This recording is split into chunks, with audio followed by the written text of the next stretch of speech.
I'm here. Hello. Get on with it. Yeah, get on with it. I was brushing my teeth.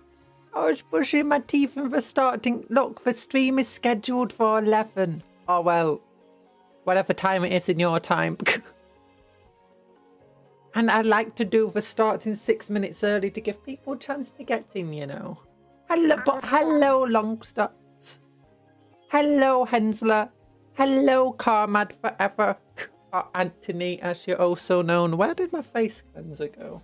Face cleanser. Oh, there it is. Give me a moment.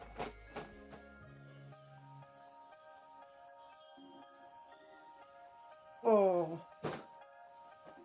Oh, hello, Anthony. Yesterday was Terminator Tuesday. Today is Terminator Wednesday. Jokes on you. Every day is Terminator Day, except Saturday. Actually, the poll that we did of if we're going to do Terminators or Necrons on Saturday, guess what happened with it? It was a blooming draw. 7 votes each. So if I'm going to be the deciding vote, I think I'm just going to say Necrons because I want to get some canoptic stuff done. Worminator Wednesday. Worminator Wednesday. Yuck. No. No. There we go. It's taken a little bit. The computer's a bit slow today. It's having, you know, one of those slow Wednesdays. Not woken up yet.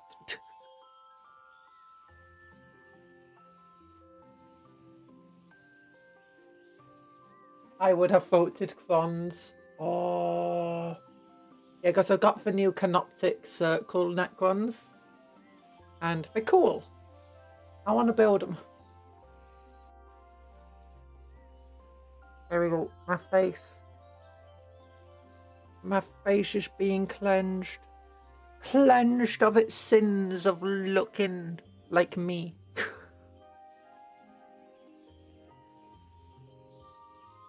Oh, there we go. There we go. No, the thing is, I actually got a really decent sleep last night. It's like I went to bed and fell asleep at a decent time.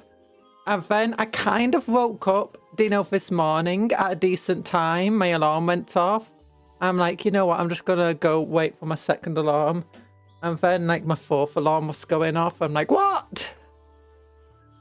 What do you mean I lost the entire morning? Oh, it's one of those things of like, actually, one of the alarms went off. I'm like, okay, I'm gonna get up. I've had a dreamt about waking up and getting up and doing stuff and even starting the stream. And then my other alarm went off. I'm like, oh, I'm not awake. Or I wasn't awake. Never mind then. And then someone would have voted Termes just to spite you, so the timeline is still correct. What would the crown equivalent to this be? 100 plus destroyers? I don't know Necrons well. Possibly. Although destroyers are a lot more expensive than Terminators. Maybe those guys who have the shields and spears and stuff. Oh yeah, 100 Scarpex and Ophidians, maybe. Maybe.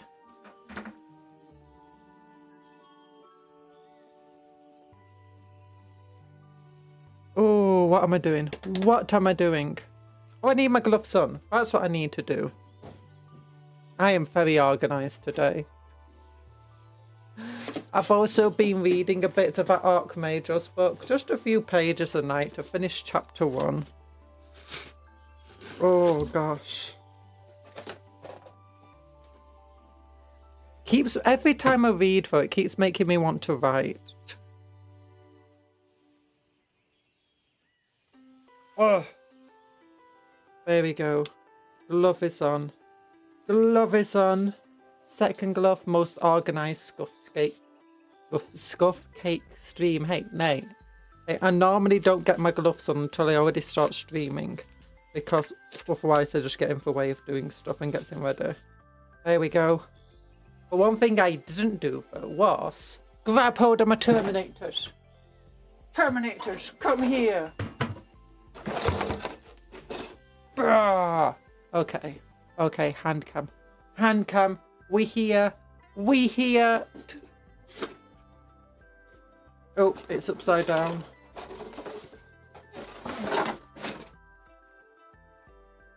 There we go. 1 spoo. 2 more spoos. Wait. I just need to check numbers. 41. 86, 79. Then over here.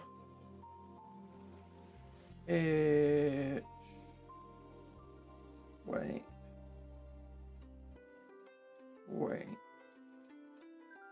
If these two definitely go with that one. And that means... yeah! These two definitely go with this one. Yeah, and then, I need one of these tiny little bases. I only had 2 other tiny little bases this time. I need 3 of them. What have we got? 1, 2, 3, 4, 5, 6, 7, 8, 9, 10. Oh no, there it is. It was inside another base. There we go. I'm going to try building a whopping 10 Terminators this stream. A whopping 10 of them. Now, these Terminators are going to be Assault Terminators with Thunder Hammers and Storm Shield. I almost said Void Shields. Oh, imagine Terminators with Void Shields. That would be insane. Hello, Bob the Innkeeper. How you do? Thanks for the eats. Thanks for the eats. Big love hearts here. Oh, nom. But yeah, they're gonna be armed with big old thunder hammers. That's what they're gonna be armed with. And they're gonna love it. Oh. Well, yeah, these are for the Siege Force. So these Terminators aren't as special and as veteran-y elite as the other Terminators. So there's got to be 2 squads of 5. Because they're not part of a Vengeful Veteran detachment. Or they're not part of a primary detachment. These guys, the reason they've got Terminator armor is just because, you know, for sieging, for breaching, for doing all that cool stuff. Bonk and Board Terminators, second best Termies. The first are Wolverines. No! Space Wolves suck!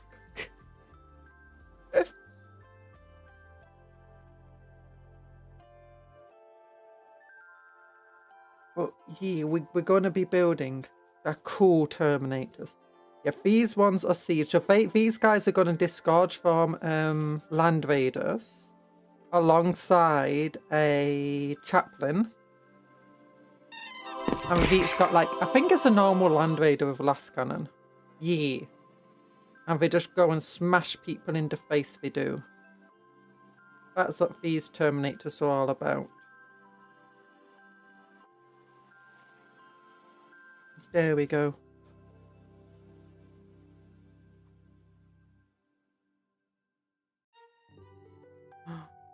Yeah. Well, they're not the most veteran ones, so we don't need lots of decoration on these ones.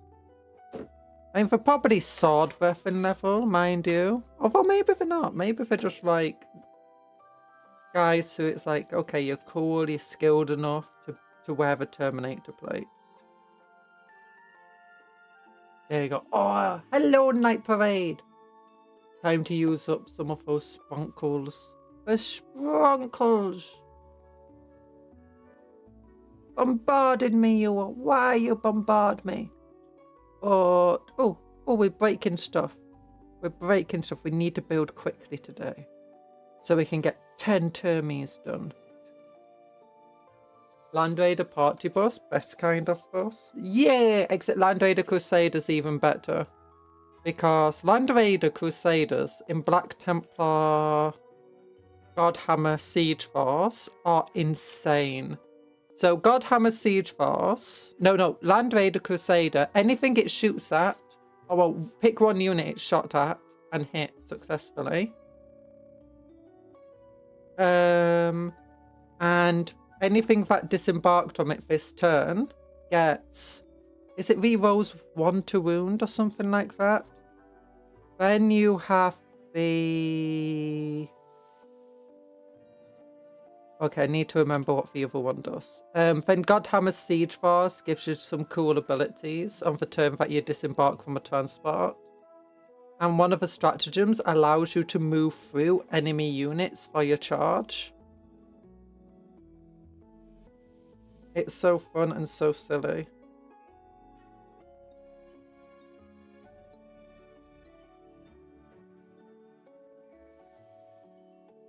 You know what? I can just go onto the new recruit page. You distracted me again. There you go. There you go. Where's the new recruit page? I need to look at what it does. New recruit.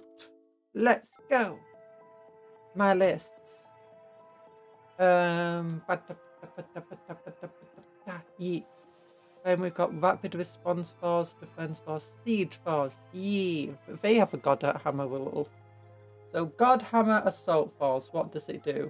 Each time an adept sees a Startsiege unit from your army declares a charge, if it disembarked from a transport this turn, the enemy unit must take a battle shock test. Each time an adept sees a Startsiege unit makes a melee attack, if it disembarked from the transport, add 1 to the hit roll.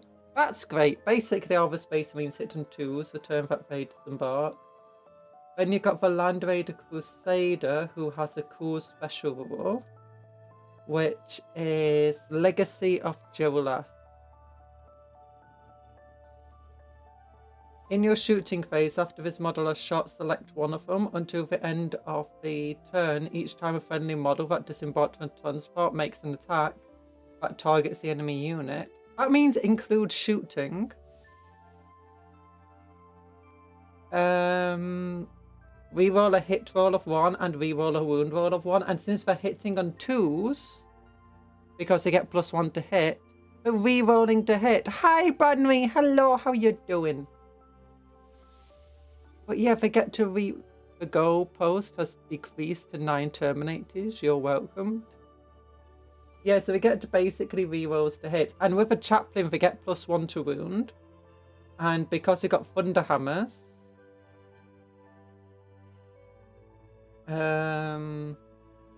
which are strength 8, well actually it puts them down to freeze to hit because thunder hammers puts you down at -1. Puts you down at 4 weapon skill 4+. But either way, it's pretty insane when you combine it with things that are strong like Terminators.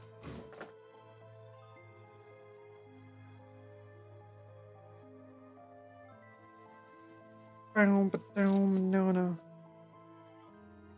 Oh, hello everybody. How is everybody today? I hope you're all doing well. Cupcat. No, don't turn me into a cup. The head pat doesn't work with Cupcat. I apologise.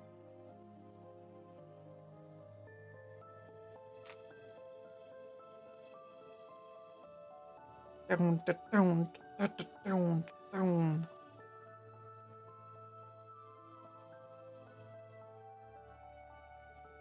Yeah, when you do have a bunch of like enhancements and stratagems that revolve around the entire battle shock your enemy, although that's less important.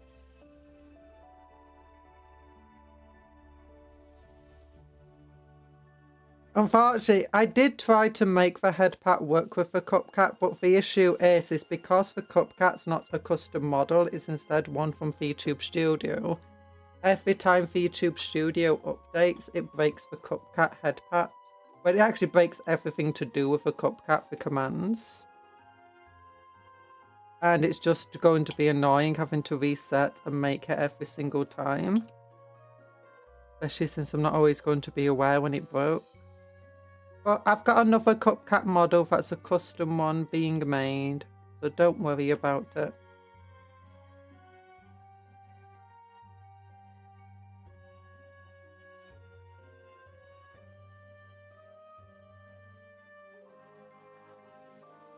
And multiple commands should be able to work with it, such as a hat command. There we go, 2 homing beacons. Oh my gosh, 2 models already made. And then, what do we want? Okay, we'll get the captains of the sergeants of a squad done first.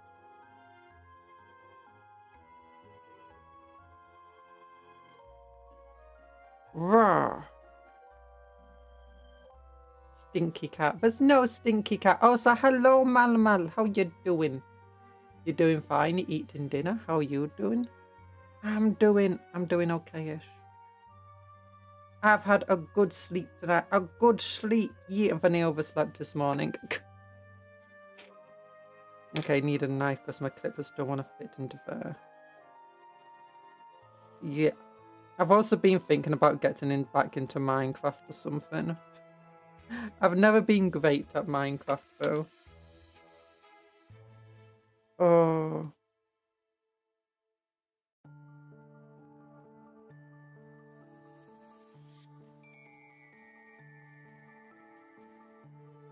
The true form revealed, the scriptures have given her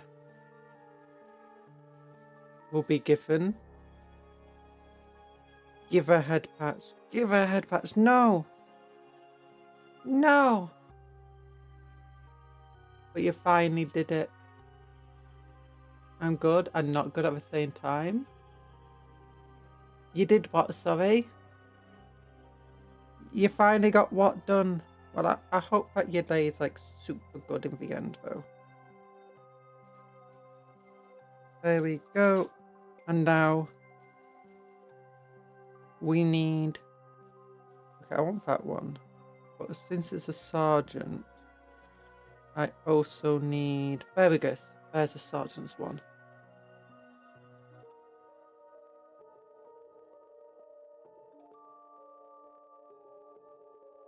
You did it. Oh, well done. You still have so many to spend. More bombardments. No. No, you're throwing bears at my face. I heard them roar at me as they're coming in. It's scary. I'm only a little kitty. I mean, little cat. I mean, little cupcake.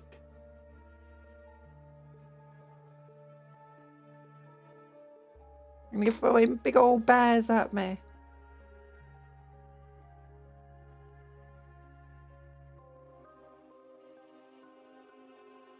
Oh gosh, I've got the bad sniffles. The bad sniffles. I can't stop sniffling. Kitty. I'm not a kitty. Kit Kat. There's a Kit Kat living in the sky. Oh, it wants to come and meet you, but it thinks it blow our minds. There's a Kit Kat living in the sky. Thanks, had a big love. Have a break, have a Cupcake Cat. No!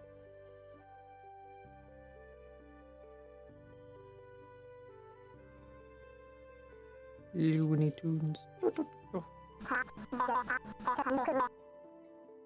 That's Vegeta's technique.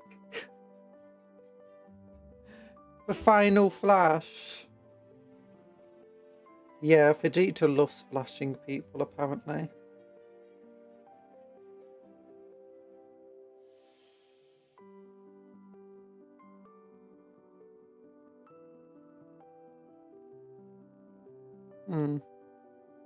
Yeah, that's fine.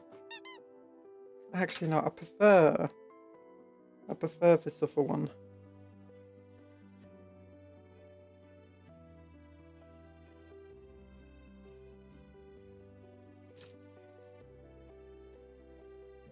Spamming key blasts, that's Vegeta's technique. Spam them key blasts.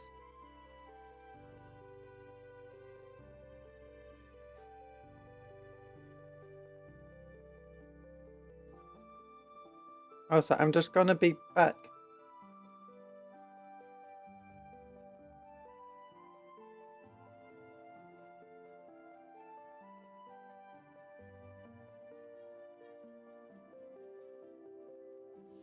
I needed to blow my nose.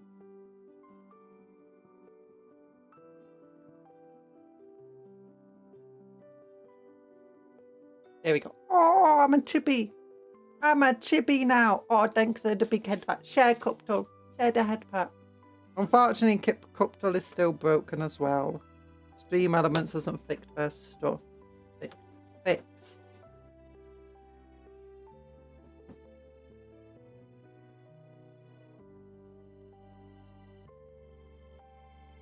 Okay, so this goes like that. Yeah.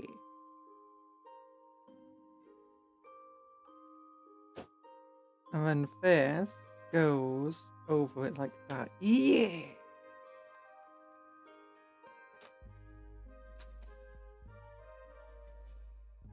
Oh gosh, I got glue everywhere. There's way too much glue on this brush. Oh no. Oh no, I apologize, model.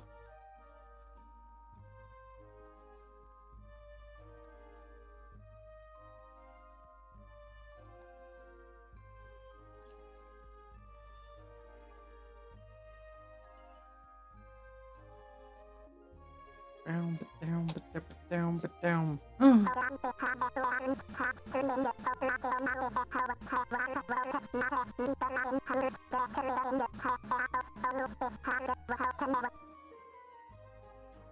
I understood that perfectly. Today I have learned that trying to rationalize how the warp works makes my brain hurt. Describing the Sea of Souls is hard. Who knew? No, it's not that difficult. The warp is imagine hell, but hell is real and you can open a portal to it and hell exists everywhere all at once. Time is pretty meaningless in there. And there's and it's like an entire universe in there. Except at the same time, it's not. It's like travelling the nether in... What's it called? You use the nether to travel further distances in Minecraft.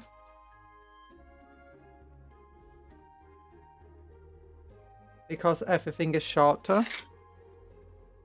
And that's exactly how it works in Warhammer. And there's a bunch of demons living there.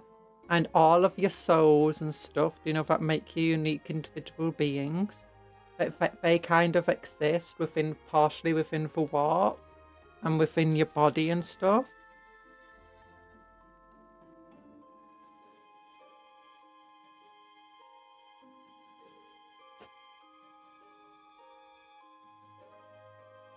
See, the warp's pretty simple when you really think about it.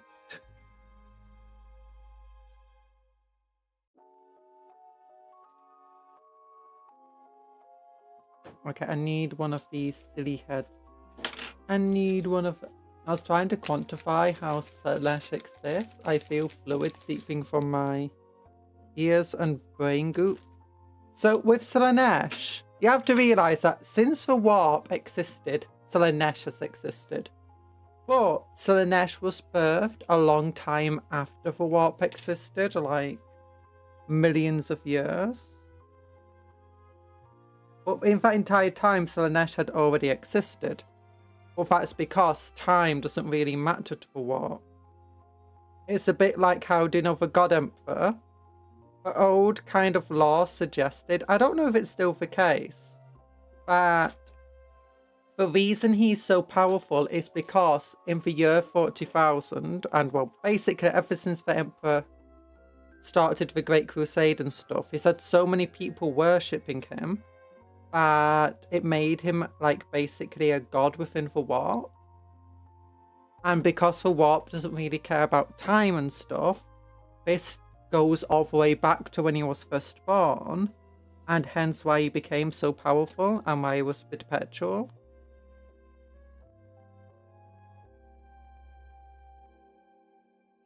Because he has effectively existed within the warp that entire time and been a god because of his worship in the modern day.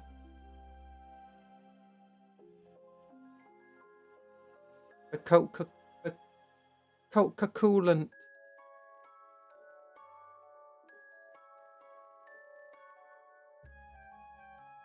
Hello, Akko. Paint those faces, girl. I'm not painting, we're making models.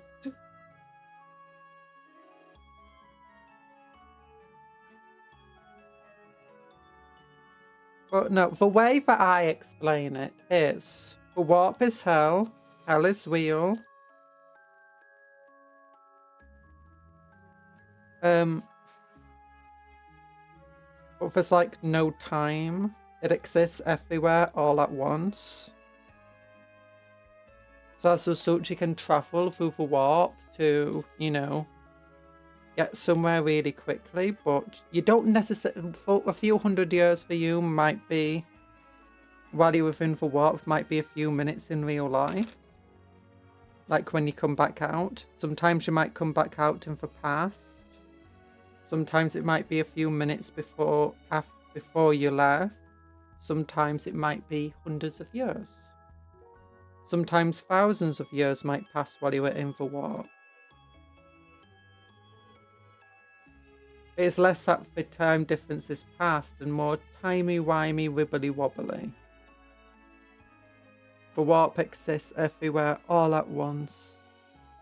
In all of time, so when you appear where you want to appear, you're not always necessarily going to get the correct time zone.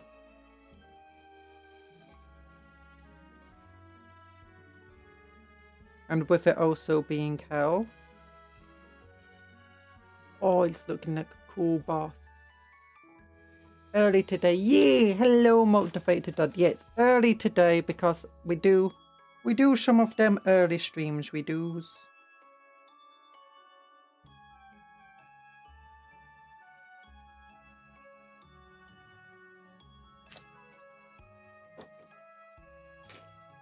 And if someone knows Minecraft, it's relatively easy to explain the warp because you can just explain it in terms of like the nether.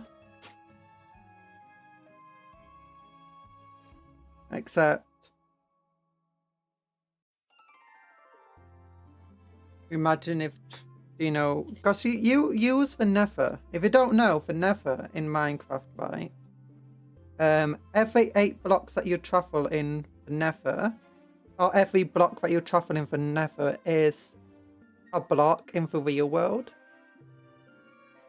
So every block of the nether is 8 blocks in the real world, sorry. So that means if you travel 100 blocks in the nether, you travel 800 blocks in the real world, and if you travel 100 chunks, you travel 800 chunks in the real world. That means the nether is a really good way to travel long distances a lot quicker. But then all you have to do is say, imagine that, but instead of it being a single chunk, or like a single block is 8 blocks, it's like a single block is 1,000 blocks.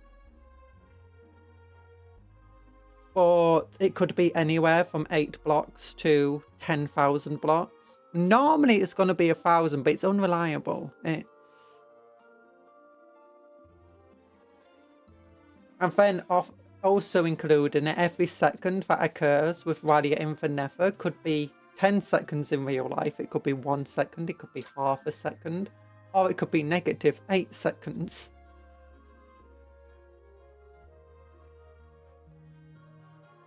You never know.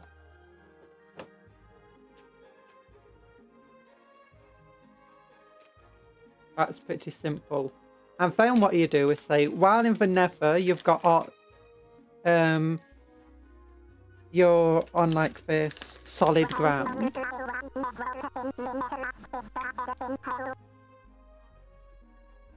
Technically, because time of a warp doesn't work, a majority of Chaos Space Marines that survived the Horus Heresy are probably younger than Dante. Yeah, they are.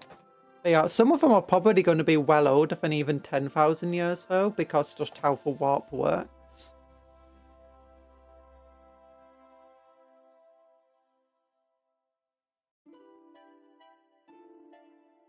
The warp gets pretty funky pretty quickly. And when your railway network in Minecraft is based in hell.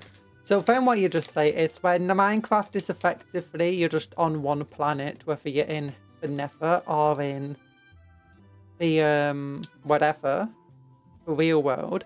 Instead, in Warhammer, the nether of a warp is the galaxy, and you've got lots and lots of planets within there, and each of them are a horrible hellscape.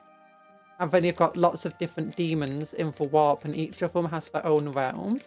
But because of the weird way that the warp and galaxy works in space and time, they kind of all intermingle together. And so you got planets that are going to be like of Corn, which will look more like the Nether, and planets of Seent, which is more like, you know, the blue areas of the Nether, like, you know, the newer ones. And then you've got the planets that are going to be of Slaanesh, which are more pinkish. And you've got... And while there's lots of different gods, the 4 main gods are Slaanesh, Seent, Nurgle, and Khorne, which each represent like certain traits. Like Nurgle is the seas, Khorne is war, Seent is change and knowledge, Slaanesh is excess.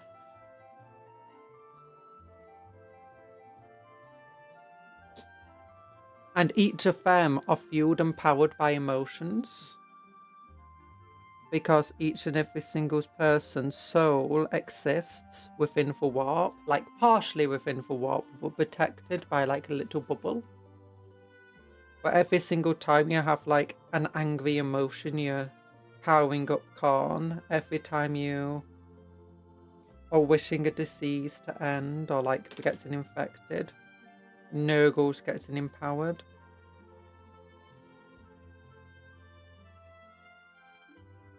Oh no. Turbo playing Warhammer for 10,000 years, competitive wargaming makes you mellow out. Who could have known? Caldor Drago is just making his retirement planning for Warp, occasionally jumping Mortarion for his lunch money.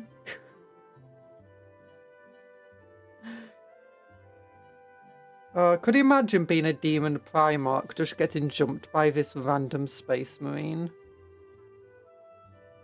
and beaten up?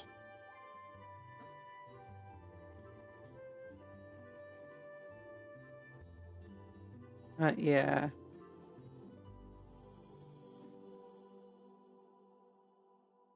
That's generally how I'd go about explaining for Warp, though.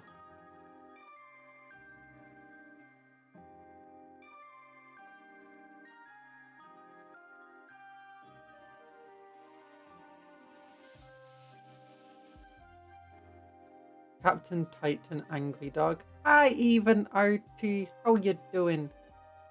I'm back, boss. Came to talk. Yeah. Boss came in to talk. I hope we weren't like saying you've been watching too much of this Cupcake Conjuror VTuber person. You need to stop it.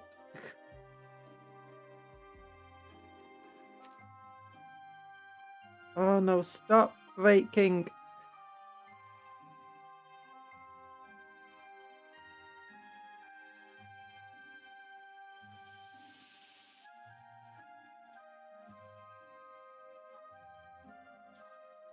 There we go. Oh.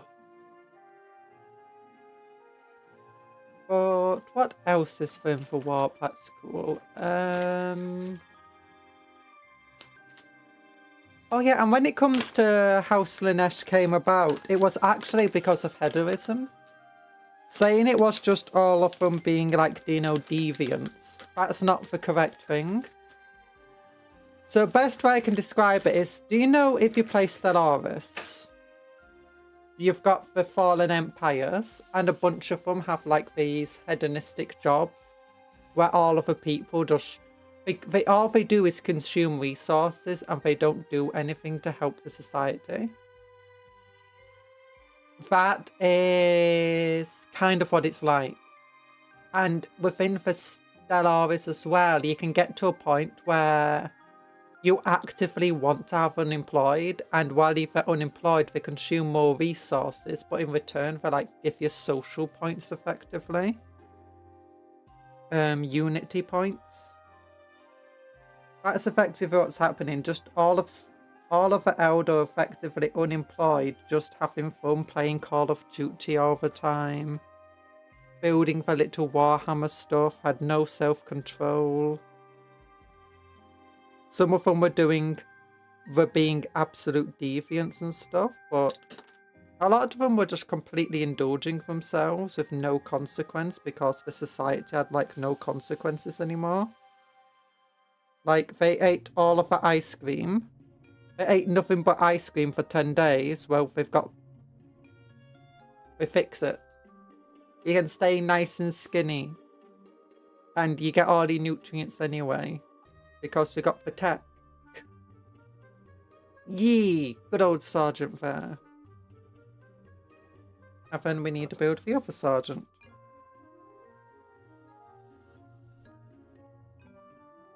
Caldor shows up to Moratorian's world. How did he find it? We moved it since last time. Kicks in his store, slaps Mort to a frozen fish. Where did he get that? Doesn't elaborate, leaves. Nothing but ice cream, yeah! They say that Arc spores are trippy. The ancient Eldar was snorting for Arc spores. I mean, maybe. Effectively, it's, do you know Arvid's those times where, do you know, you're just fancy indulging yourself? It's like, you've not got work in the morning.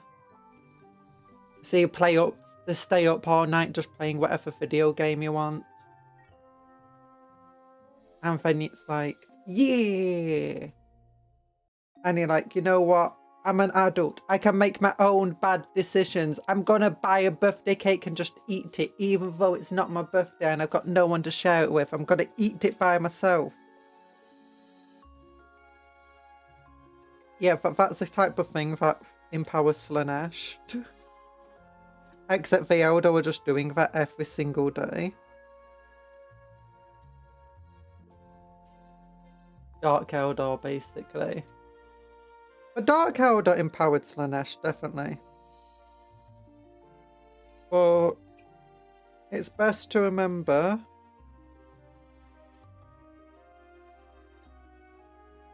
I had a bit of Cocoa Pop stuck in my hair. That's not what it's best to remember. But it's best to remember that lots of things empower Slaanesh, and for Eldar society effectively was one of no consequence.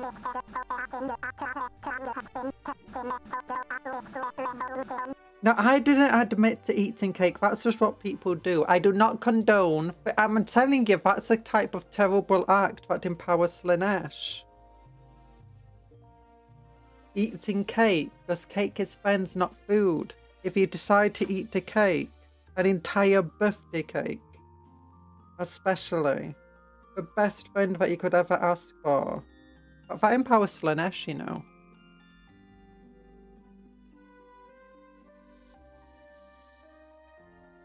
Dark Eldar love ice cream. Yeah, Dark Eldar love ice cream. I mean, it wasn't just for Dark Eldar that empowered Slaanesh. It's like, for a lot of Eldar, the Dark Eldar were just like a fraction of them. That survived on Commonwealth, I think it's called.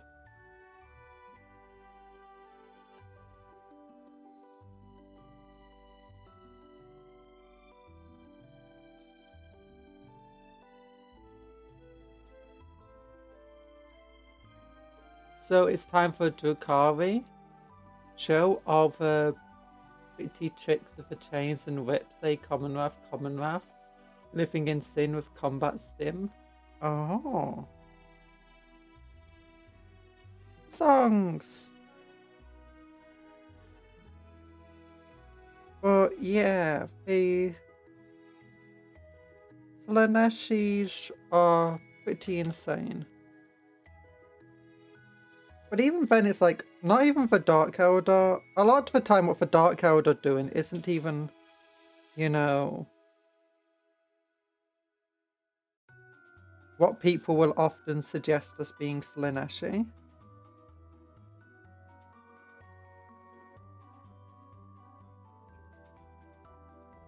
It's different. Because the Dark Eldar are crazy. No, but yeah, like, they feed on pain and stuff like that. and suffering. And they like combat, they like fighting. But if you want to see how little consequence stuff is for the Eldar society at their height and why it birthed Slaanesh, is Dark Eldar do not die. If you kill a Dark Eldar, there's like a 90% chance it's just going to get back up in tomorrow and kill you. Like, even the average Cablite warrior, apparently, they make deals, right, with the homunculi. And the Dark Eldar, when you kill one,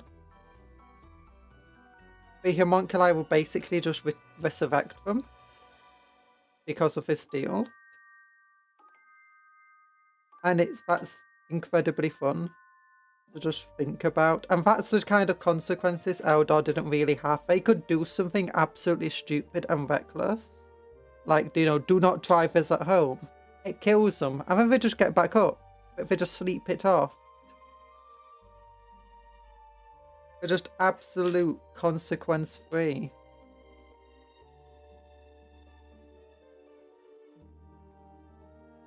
The Dark Eldar are the way they are because they protect their souls and stuff by inflicting pain on others. As long as they're inflicting pain on others and feeding on their suffering, they will just keep coming back. But their soul won't die, they can keep living, and their soul won't be claimed by Slaanesh. That's how the Dark Eldar work. And that's why the society became one so obsessed with inflicting pain. They weren't necessarily like that before they realised that's the only way to stop Slaanesh. It's a reference to the Drew Carey show theme song. Oh, don't even know what Drew Carey is. As an adult, I wish I could just play games all day, but I would be reminded of life and work and the crushing, depressing reality that's my life. No! Big hugs to you, Mal Mal. Big hugs. Big hearts. Commonwealth being born for the rest of the Eldari at their most hedonistic say, whoa, bro, too far, you gotta rein it in.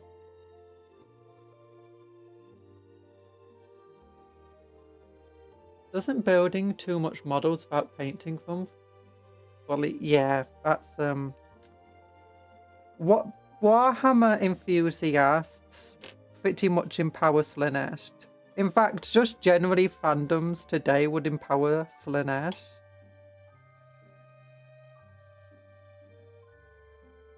If you don't want to be empowering Slaanesh, you effectively just have to live like a monk.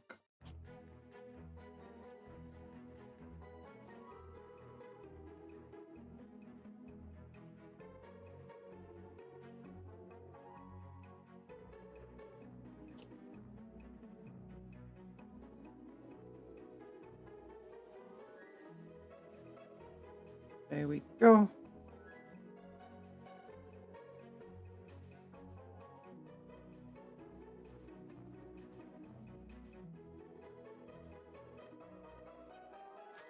She's Slaanesh's greatest champion and Nurgle's stinky. I'm not stinky!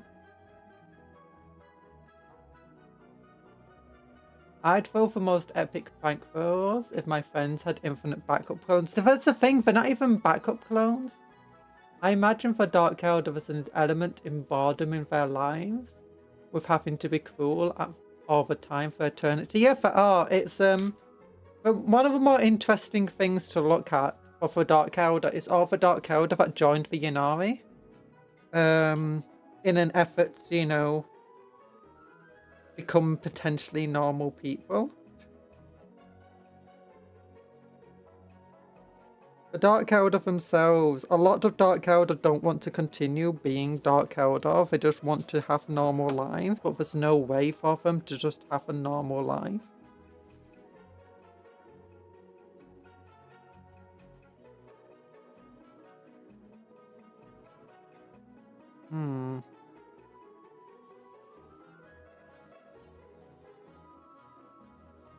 Okay, do I want to do this?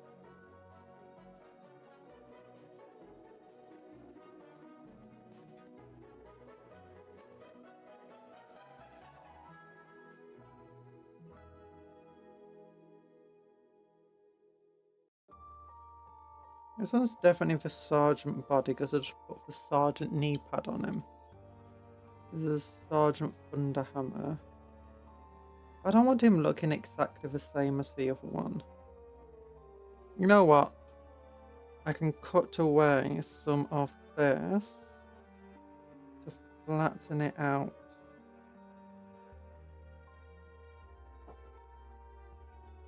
And as will suit change the posing a little. Yeah, that's good.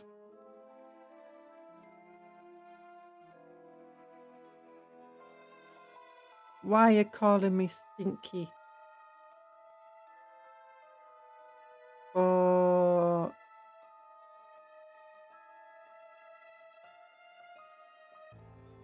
Oh no.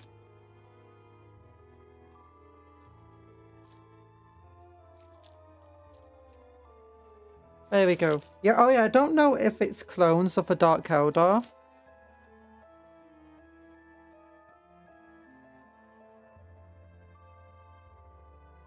It might be clones.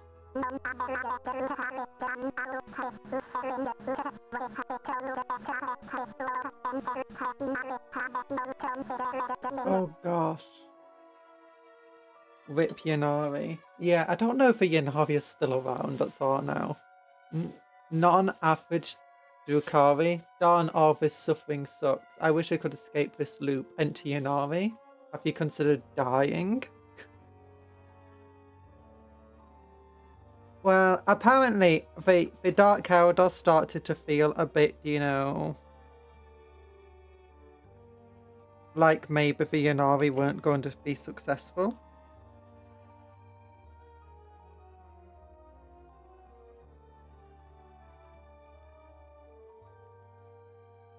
Oh darn it, I've forgotten something on this guy. Well, we can get to it afterwards. And I forgot on them.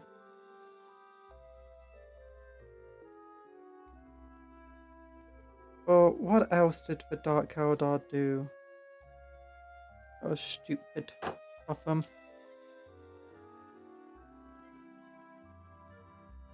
Oh yeah, I think it's definitely the same souls of the Dark Eldar. You know, when they're reborn, reincarnated. I think it's less a clone and it's more like they rebirth them to some regard. Like all they need is a little bit of the blood. So maybe it's a clone. But either way, it's definitely the same soul. So they are effectively just immortal. As long as they keep paying the tabs to the homunculi coven that they've, you know, made the deal with.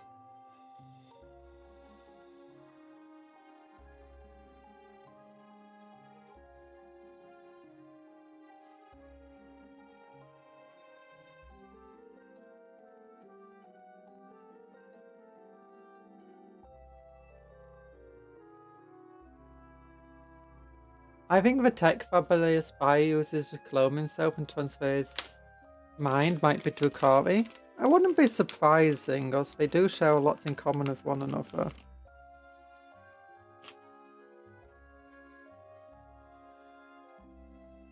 I think Dark Eldar might be the canonically least loved faction of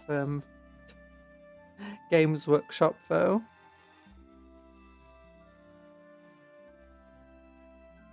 Either that or Grey Knights.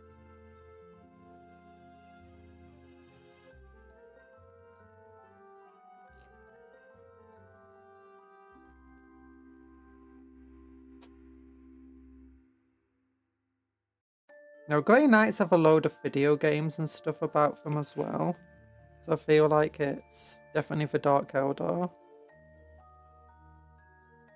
And there are a bunch of books.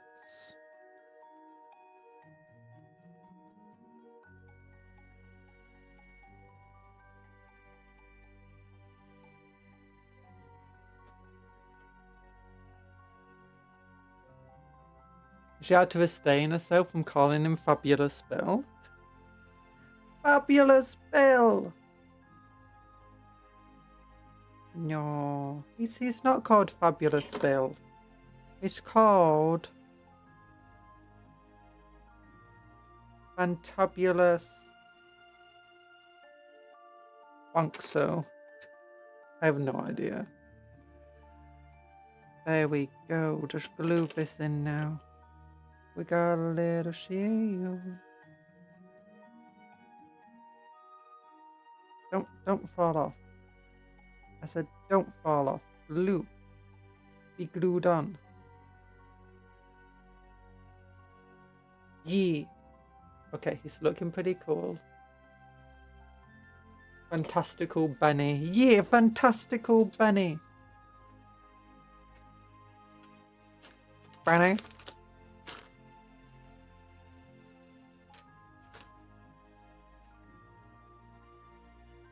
Why am I getting emails, by the way?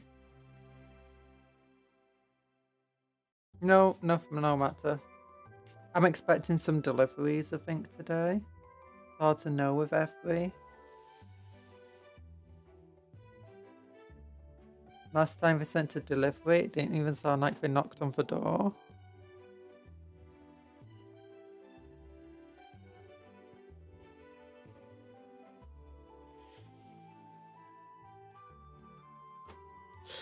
This glue is not as good as the previous super glue we used. It doesn't dry as quickly. Doesn't feel like it holds as strong either.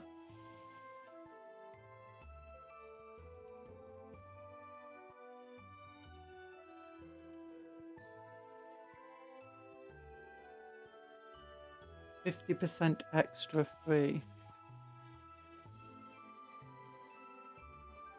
Is a member of the Emperor's Children, so calling a fabulous bill is probably fairly law accurate. True! But he doesn't seem to be very Emperor's... Like, he's not even in the Emperor's Children Codex, is he, at the moment?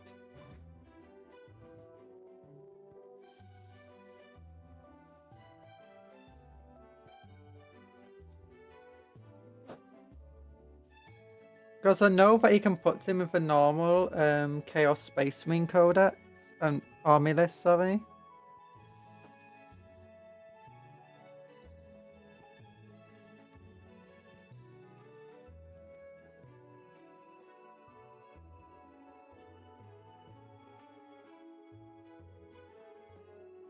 Seems to have travelled quite a way away from being an Emperor's Children. This time they will overcorrect you and will know when it's delivered as it crashes through your window. Oh gosh.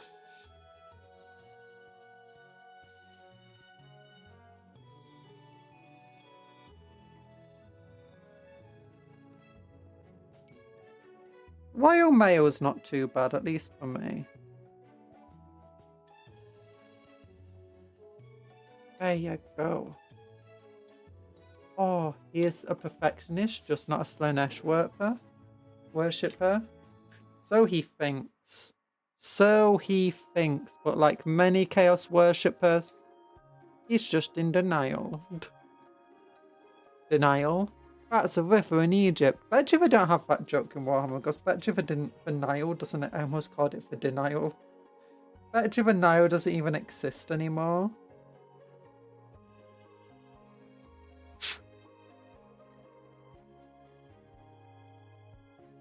There we go. 2 Space Marines built. My goodness. I'm a genius. I'm amazing.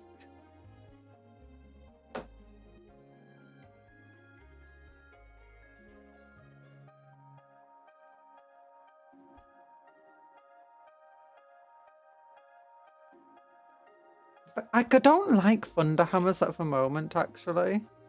Because they kind of suck.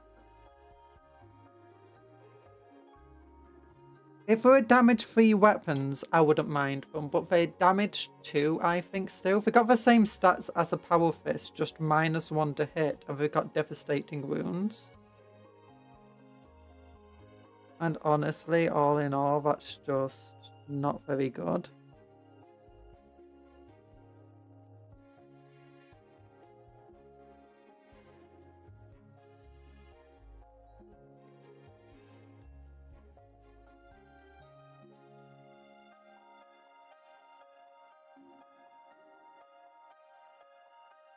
There we go. had to use my knife to get into there. So the piece would attach properly. Hello, Tar. How are you doing? Happy Wednesday. Happy Wednesday to you. It's still just about morning for me. I haven't looked at Bill does anymore. He used to have a Chaos Space Marine subfactions with creations of that file, which gave Chaos Space Marine models +1 strength and something else. There is something, but I don't think you need Fabius Bile in the army. Because I was looking at it when I was trying to decide on my own Chaos army. New recruit. If we look at this, let's just look at the Night Lords. So I think there's a generic detachment that can be used for him. Oh no, Creations of Bile, there we go. So yeah, you have to have... If Fabius Bile is your warlord, when randomly determining your augmentations, you can reroll 1 or both of the dice. Duplicate augmentations have no additional effect.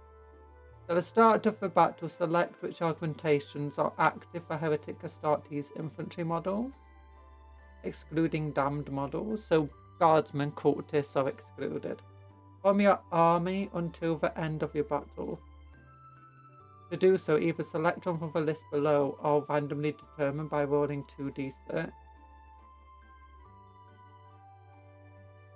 So you have cholinergic accelerants, add 1 attack.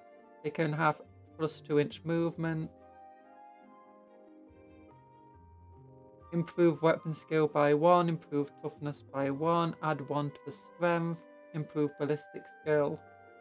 When Bile himself is... Here we go. He gets Feel No Pain. He can join a Cursed Cultist, Chosen Cultist Mob, or Legionnaires Mob. Which is funny since his detachment doesn't actually boost for Cultists. Once per turn, when an attack is allocated to this model's unit, if it contains Fabius Bile, you can change the damage characteristic to 0. That's good if you're in the Cursed Cultist or the Chosen. If this unit is attached to a unit at the start to a battle, add 1 to the strength characteristic of melee weapons equipped by bodyguard models, and add 1 to the toughness. That's really good. So he does add 1 to the toughness and strength just by being in the unit. He also gives you that re-rolling of the Creations of Bile, and for the first time this model's unit's Fabius Bile is destroyed at the end of the phase, roll a 2d6 on a 2+, sets it back up on the battlefield. If that model was attached to a unit when it's destroyed, it must be set up attached to that unit. That's good, because some of the ones where they can get back up, they will not be attached to the unit when they get back up. But Fabius Bile definitely is a person who just boosts his army rather than... I mean, it's not too bad in combat. It's got damage 3 at 6 attacks, but it's AP -1 and only strength 5. His extra attacks are kind of meh. His Needler is okay. I mean, it's damage 2 with 2+ to wound infantries. He's not the toughest. Oh, he has a Surgeon Acolyte though. That's pretty cool.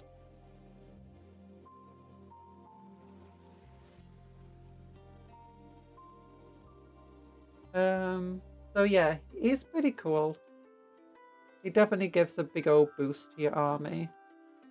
Also, have you seen this thing? It looks like we might be getting a new Stomper or something.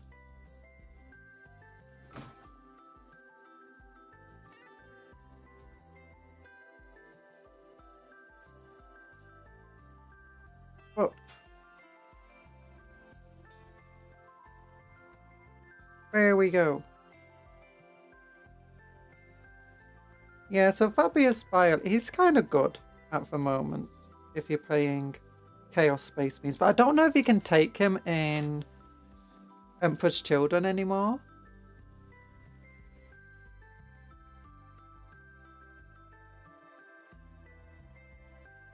I say anymore, it's not like they had their own codex beforehand. I do kind of feel sorry for a lot of Emperor's Children players though, who played using the Chaos Space Marine rules. And then, like half of the units in the army just don't translate over to the Emperor's Children Codex. Like, that's got to sting. I mean, you can still play Emperor's Children, I guess, without using the Codex.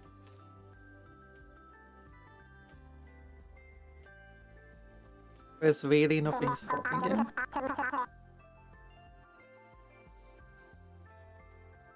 What's that? Hello, Native Engine! Don't abduct the cupcakes! We're friends, not abductees.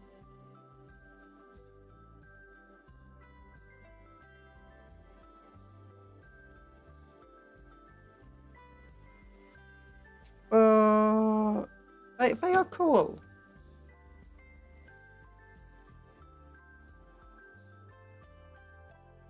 Well, you can play, I guess, any of the different, you know, codexes.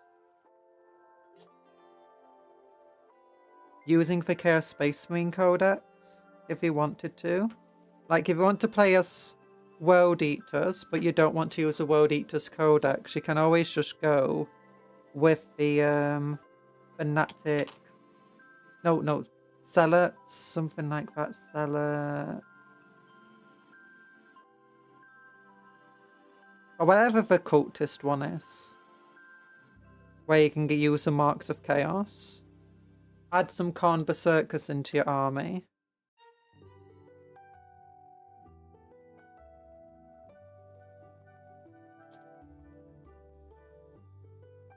Same goes for Siege and other stuff. I mean, you don't get the Sangors though. And you don't get the cool Jackals and stuff like that.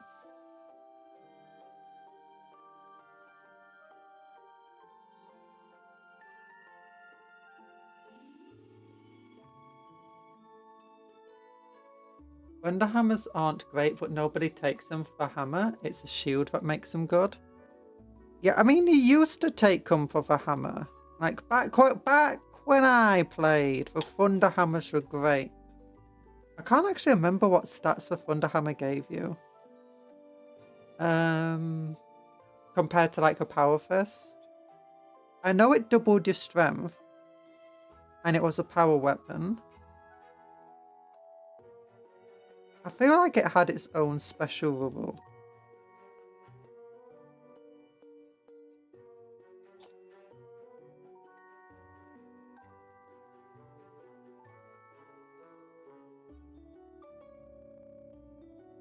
But don't quote me on that.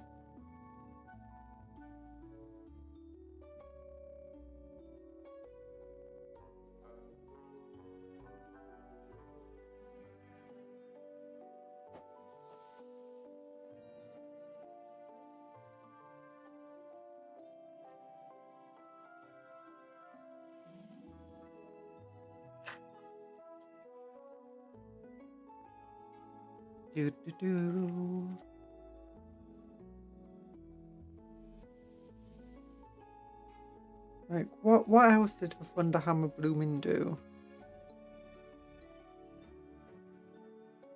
Maybe it had... No, it would have been Rend because it already ignored armor saves.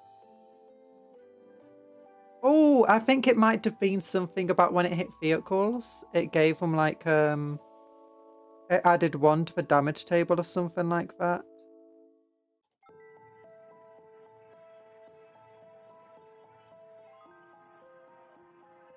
I could reroll on it. And I could be very wrong with that statement because I'm trying to remember. Something from ages ago.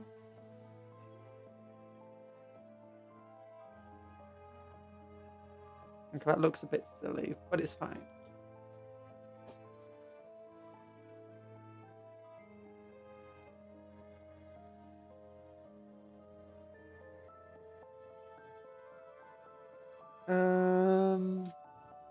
The shields are good. But what do the shields do for Terminators at the moment? Is it just +1 wound, so they count as having 4 wounds? which isn't bad for an entire unit. The reason he used to take the shields is because they gave you a 4+ armor save, a 4+ invulnerable save. And like, but Terminators already get a 4+ invulnerable save. No, they didn't. Terminators used to have a 5+ invulnerable save.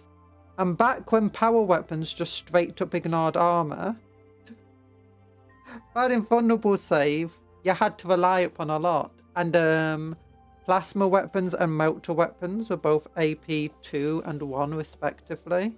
So again, they just straight up ignored your Terminator armor.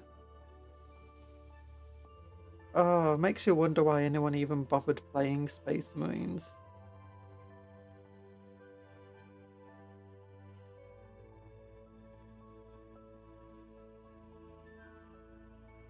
Oh, I already cut that off. I was looking for where this was then. I didn't even realise I'd cut it off.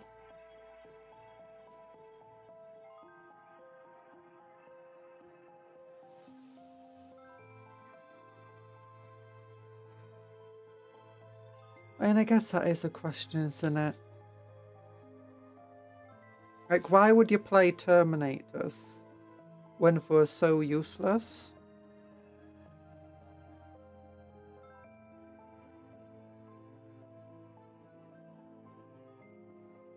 They're extremely expensive models. For how expensive they were 40 points a model.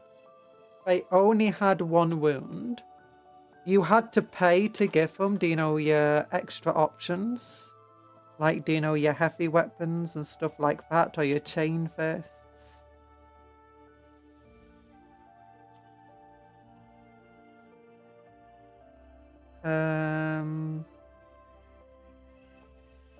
What else did they have? They were only 1 wound. They only had a 5+ invulnerable save.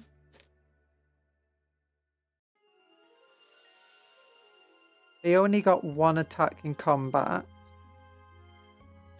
Oh no, they might have got 2 attacks actually. I think they got 2 attacks as a base because the storm bolter didn't count as a pistol.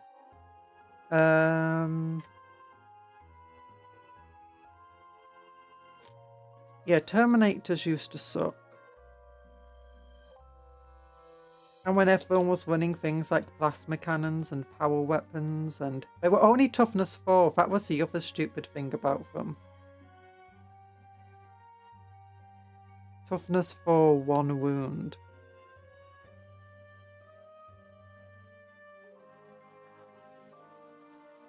They're weak as chips.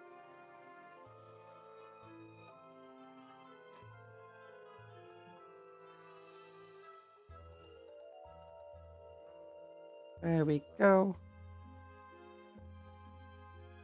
There we go.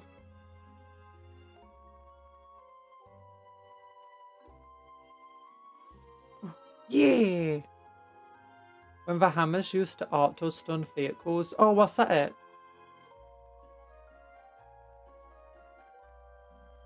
I knew hammers were really, really good once. But I couldn't remember what they actually did. I don't think they reduced your chance to hit or anything like that.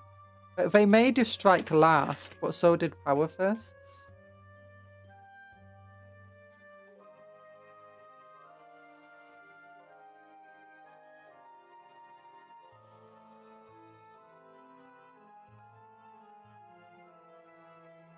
Now what we'll do for the other 2 body. Oh no, wait. I need to get the literal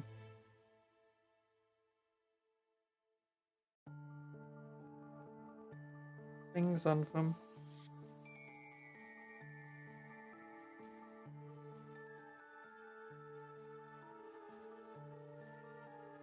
Underhagmas.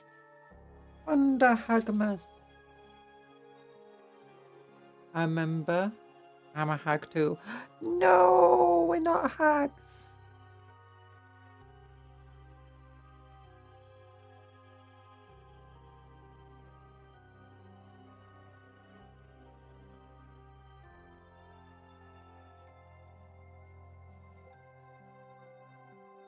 There we go.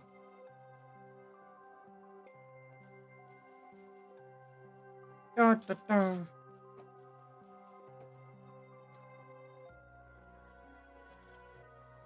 That was back when Warhammer was still good. Actually, no.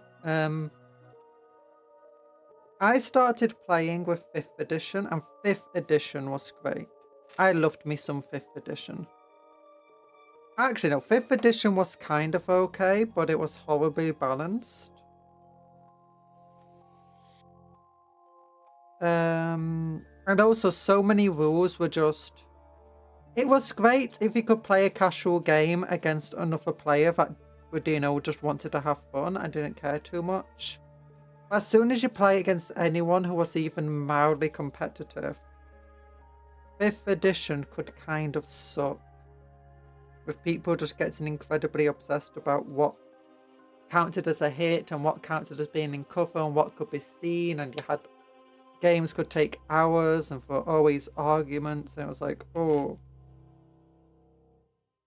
6 wasn't much better for that type of stuff and added a lot to complexity. I was fine with 6. It added the allied chart and I loved the allied chart. Then 7 came along and I wasn't the biggest fan of 7. But that's also just when I had just... People were just not being very fun in like my local group and stuff. And it was difficult having fun with a game when it felt like anything that ever happened, no one was like excited. Everyone was just like, oh, Games Workshop's ruining it. This thing's being ruined and all of that. And then you had like the death of fantasy as well around that time, and... yeah. And also I was starting to get to like high school and stuff, so I had things like exams and things I needed to focus on.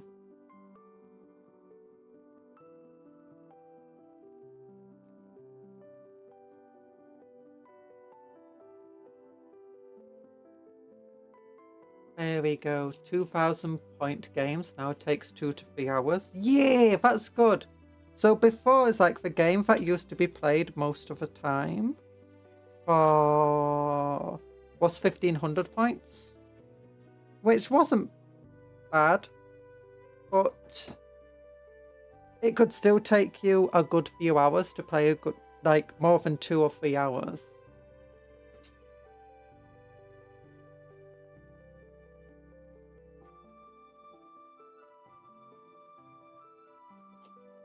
Well, actually, it depended. If you got 2 people who, they're just there to have fun, they don't really care about being competitive and stuff like that, and you're willing to make concessions with one another, a game of 1,500 points could be pretty quick. The other thing back then is that while the games did take longer in general, the games were much smaller. Like 1,500 points was smaller than 2,000 points, obviously.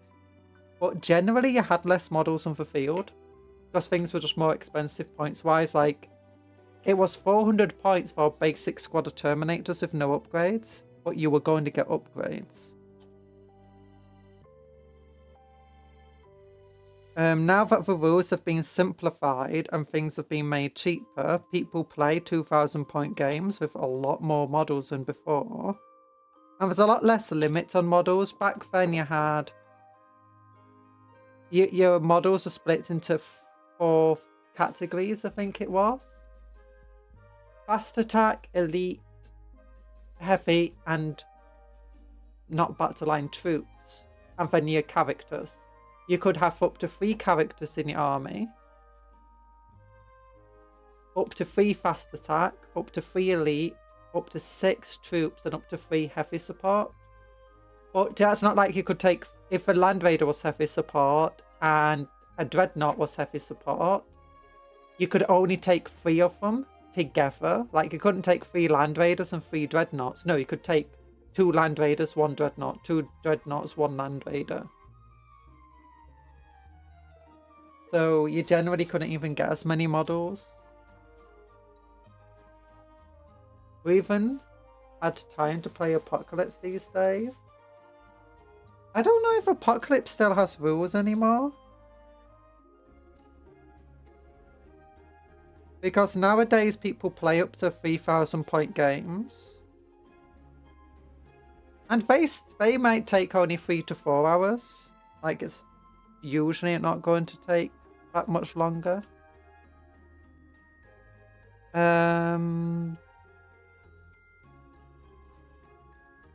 But back when we used to play Apocalypse, what we did in like the shops and stuff is they'd have like an Apocalypse day and everyone just brings all of their models.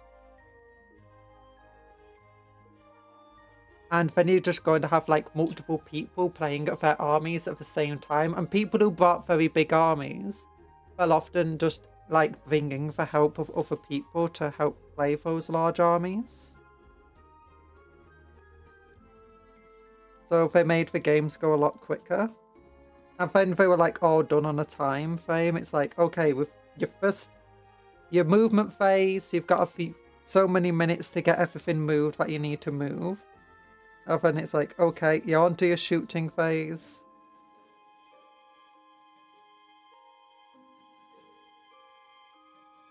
And stuff like that. But I do kind of like the simplified rules of just making the game a bit quicker. And it's like, if you are playing casually and you're not a big fan of the simplified rules and your friends aren't going to be the type of people that are going to make the more complicated rules take longer, you can just modify the game a little bit. There's nothing saying you can't modify the game if you're just playing for fun.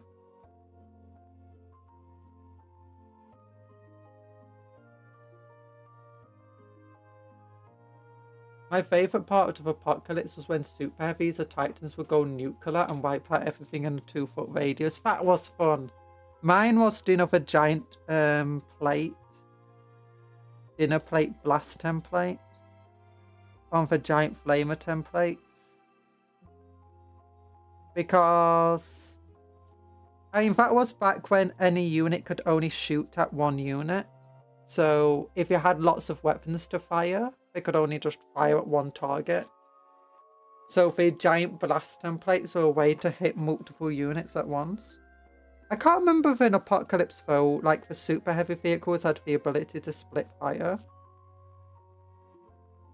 I do kind of like now though that you can just play smaller games with super heavy vehicles if that's what you want to do. And they've balanced the vehicles to an extent now where it's not actually a downside or an upside to really do that, it's just a choice you make.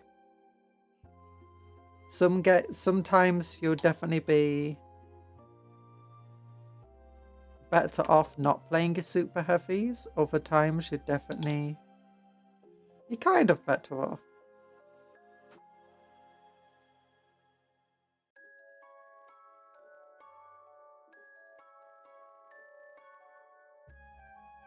You still kind of get those giant blasts though happening today. With Mark II wounds and stuff, but they don't quite wipe everything out because, you know, things are just tougher now. I did quite enjoy reading the battle report of the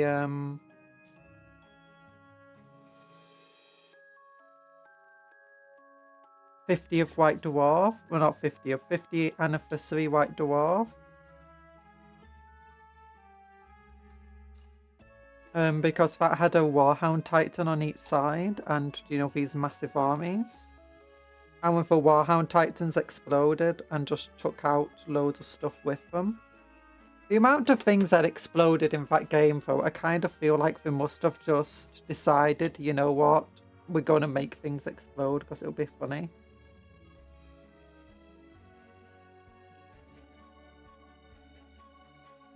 Because nowadays, you don't really see Deadly Demise going off anywhere near as often.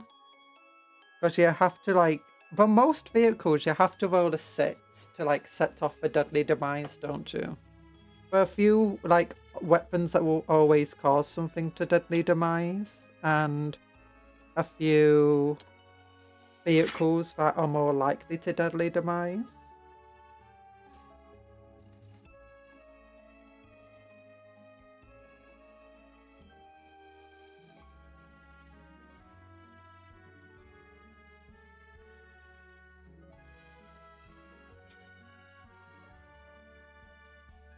but you don't really see them too often.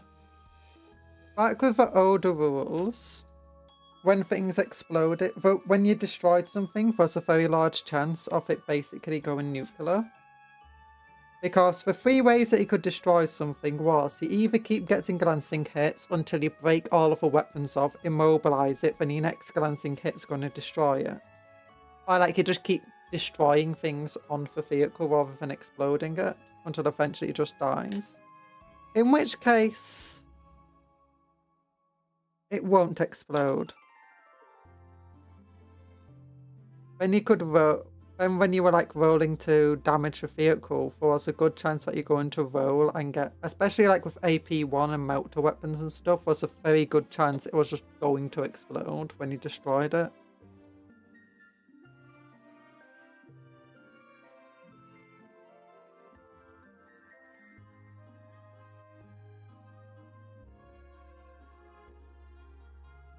Played an Apocalypse game with my Ravenwing back when Ravenwing were just basic bikes and land speeders. Blew up a Titan with a melter bombs, and the only model that survived the blast was the Chaplain. Oh gosh. Yeah, because when they exploded, it was I might be misremembering. Like a strength. Because it hit them with like a certain strength, didn't it? And Titans, it was like no armor save, I want to say, when they exploded.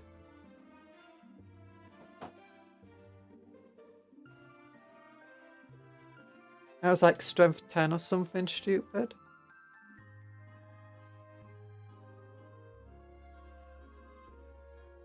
Strength D it was. Oh yeah, strength D. I forgot about that.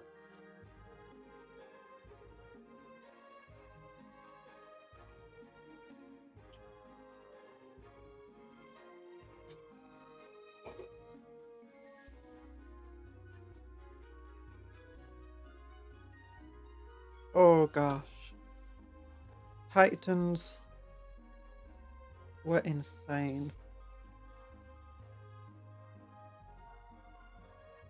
I know that some people, what they'll do, especially with like Warhound Titans and Stompers, they would just effectively race them into the enemy zone.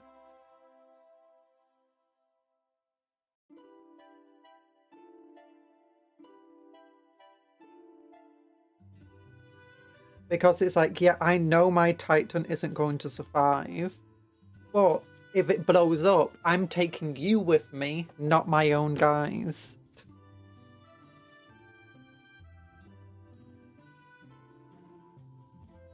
Oh gosh, Apocalypse games are fun. I don't know if we have Apocalypse rules, because I've not seen anything about Apocalypse anymore.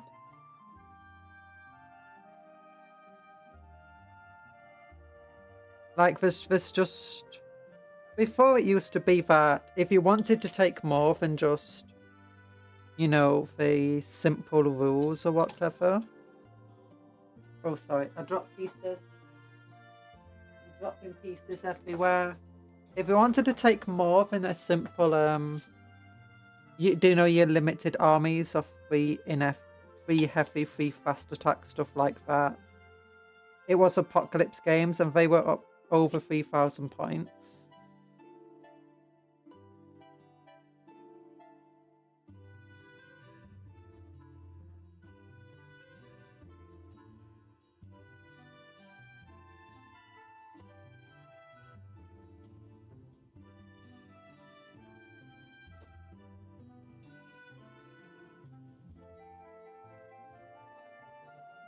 There we go.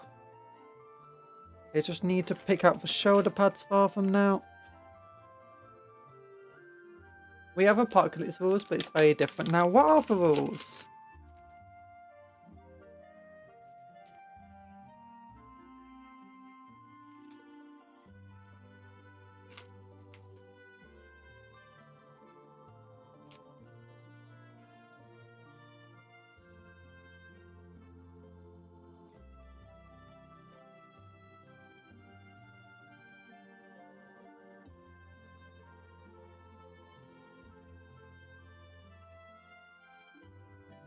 Okay, it's nice, kind of like everything activates at the same time, and then you calculate damage at the end of the round. What? That's weird.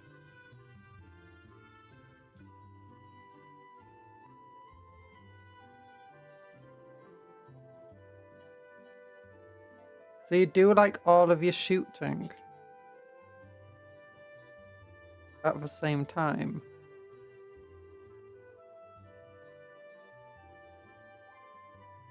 Sounds crazy.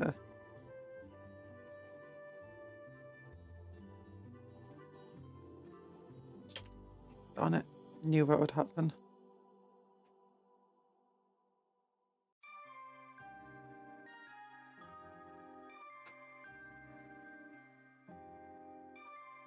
Yeah, everyone shoots and fights.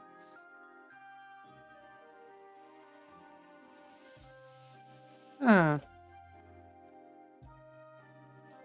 That feels like it would take even longer.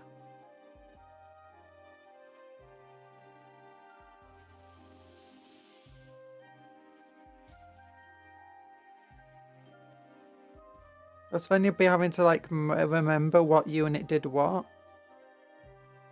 So does that include like trying to think now.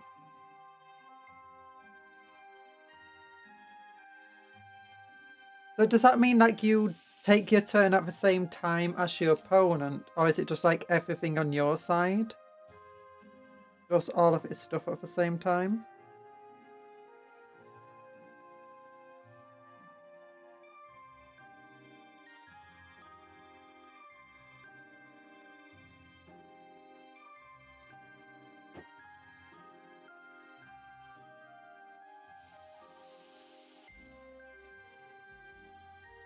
There we go.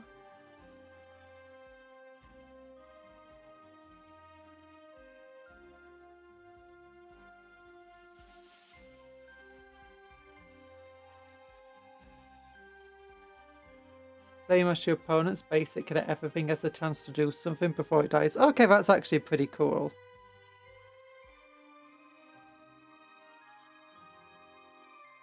I guess the way you would do that is in the same way that you do the entire thing of when your model dies in melee, but it has the rule that allows it to at least take its turn. You just do the exact same thing. Where you basically go, okay, opponent, do all of your attacks and shooting and stuff. We'll show which units are meant to be dead, but then we'll get to do our attacks.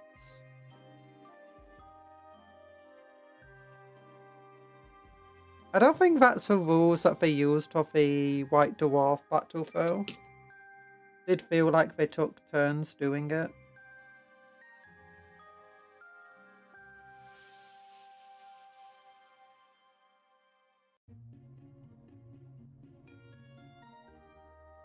Wow.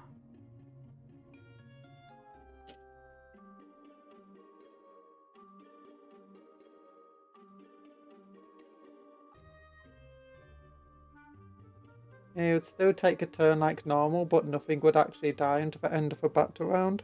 Okay.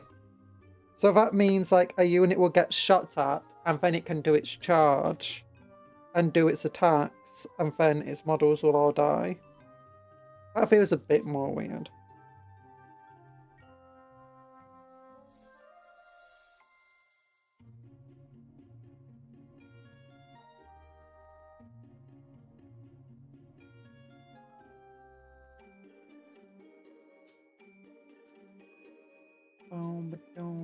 Oh, okay, that's why.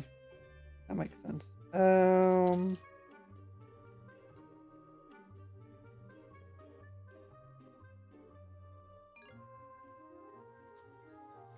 Over.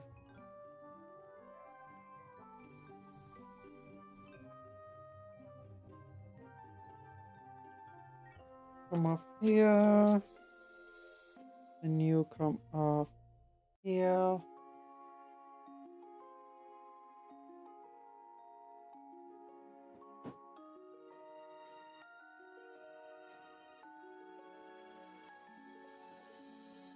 There we go.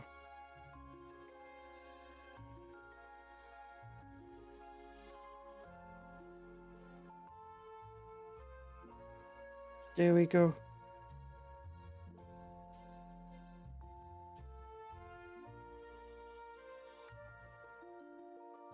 And we got the others.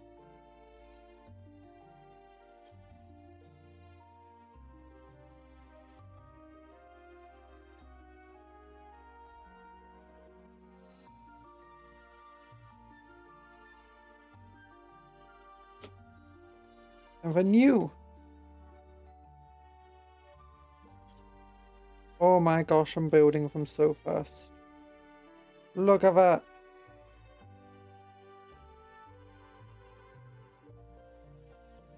What's this? Messages.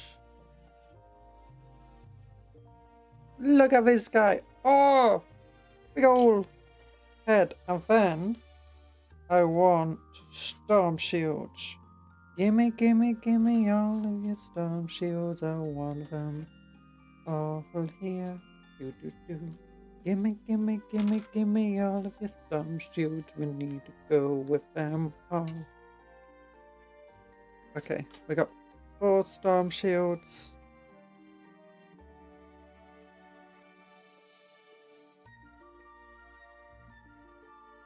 Four mega cool storm shields coming up.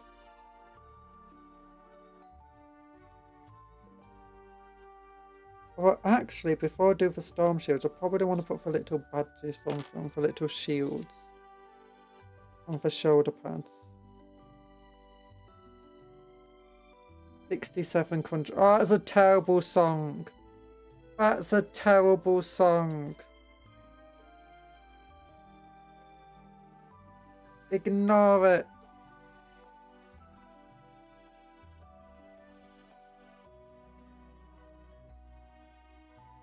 Like, I thought it'd be like a little fun song or whatever, and that's why it's got a meme. But no, it's not fun. It's just... Ugh.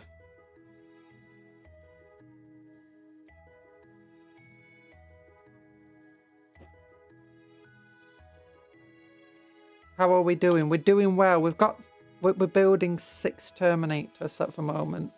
We're going to aim for a massive amount built today.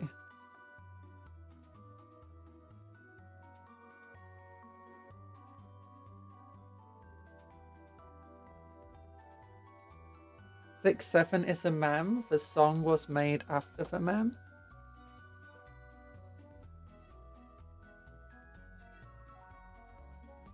When I googled what 6-7 was, I heard it was a song, and the meme came after the song.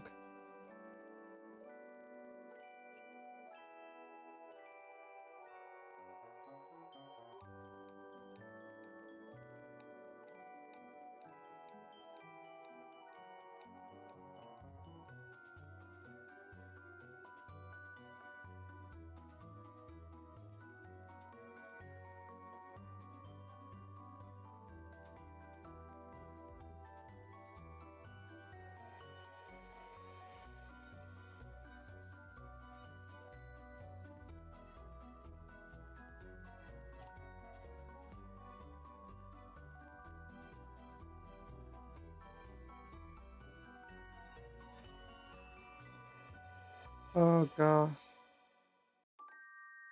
There we go.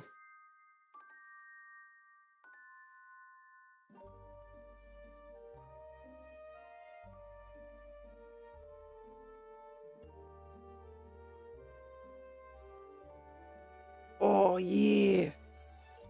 Okay, now we need to add the little shields. I do like how they've got such tiny shields. Like the Blade Guard have massive shields that cover the entire body. Terminators, no, they've just got these tiny little dinky shields that... I think the point of a shield is that it actually has like a force field generator in it, and that's what's protecting them, rather than the actual metal of the shield. But it just feels so weird. It's like so dainty. It's like okay, a dainty shield kind of makes sense when, you know, you're in melee combat with enemies. But the It's meant to protect them so they can get into melee combat. The Terminators are the shield. I mean, kind of.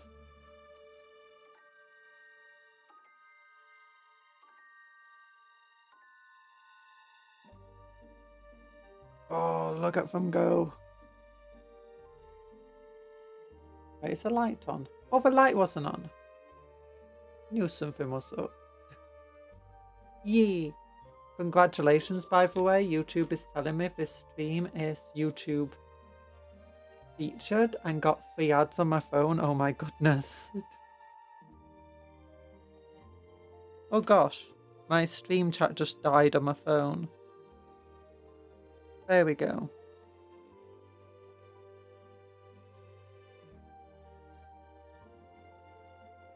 Like, it straight up just completely closed the app.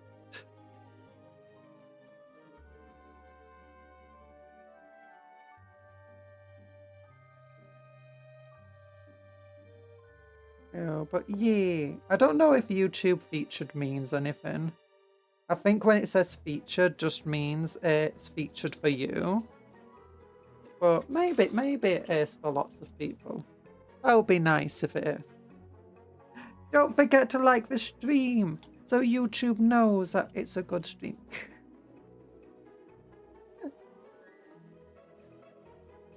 Every like on the stream and another Talan gets bludgeoned by a thunderhammer.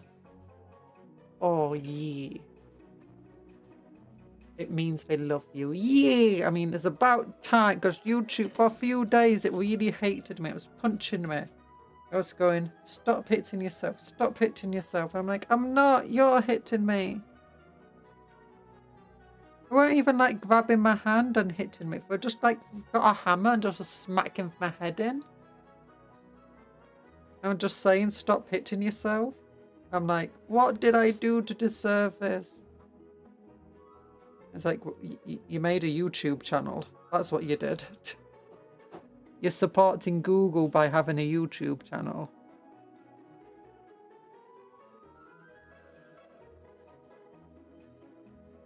I'm like, fair enough. I brought it upon myself, you're correct.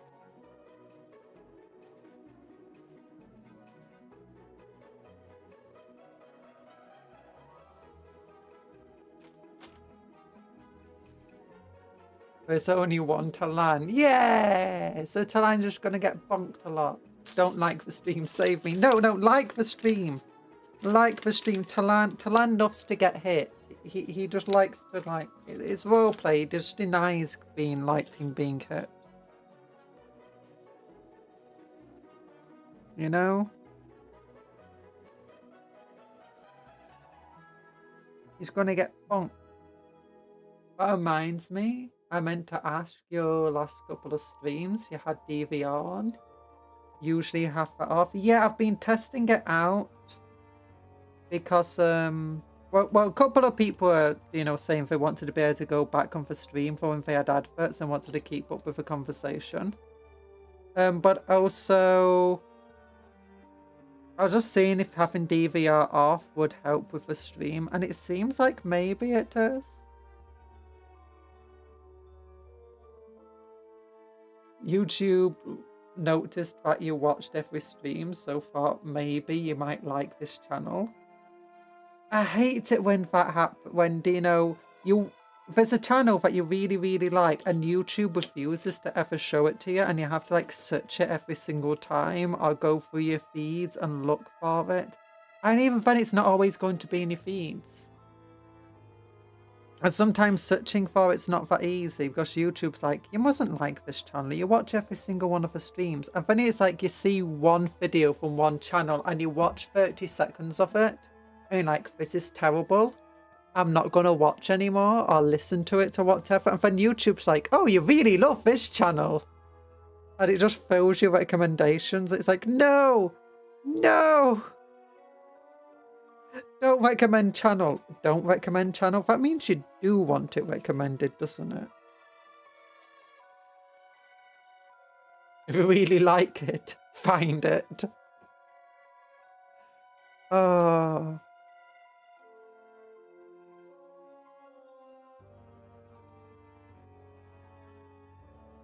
Oh, I'm getting weird Amazon adverts at the moment, and they're like, you know, Amazon knows what I like before I even know. And it's like, look, I've had Amazon video for a while, and it was never able to recognize what I liked. In fact, Amazon Video has to be one of the worst streaming services out there. Just for how difficult it is to blooming use. Hello, Tony! Oh, you're such a tsundere. No! How are you doing? Okay, I need like 3 of these. There we go. Big love hearts to everyone, by the way.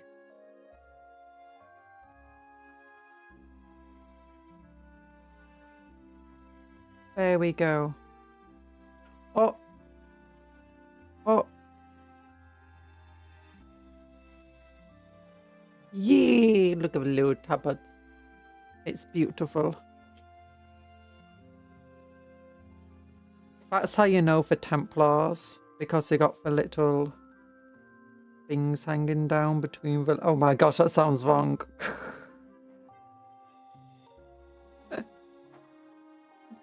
They got the piece of cloth. They got a loincloth.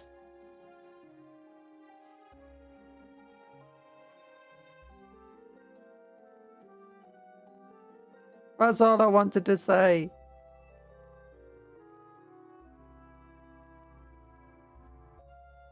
If they got loincloths, it must be Templars.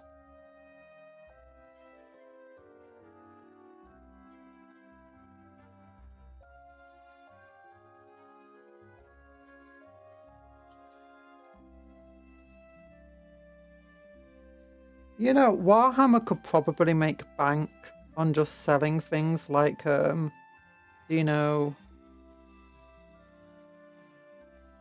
upgrade sprues for Templar Terminators. Oh, where did it go?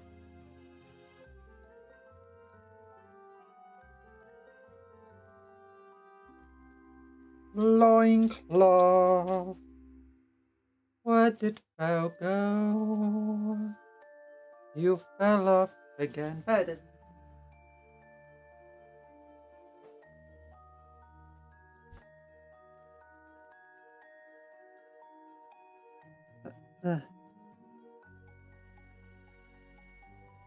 You forgot Kick. No, Kick. Kick is different. Kick is a live streaming service, which is different from a streaming service. Like,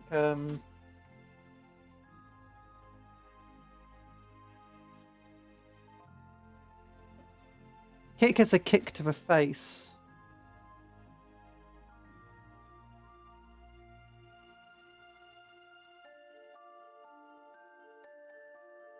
Aren't things for like, do you know, Netflix and stuff?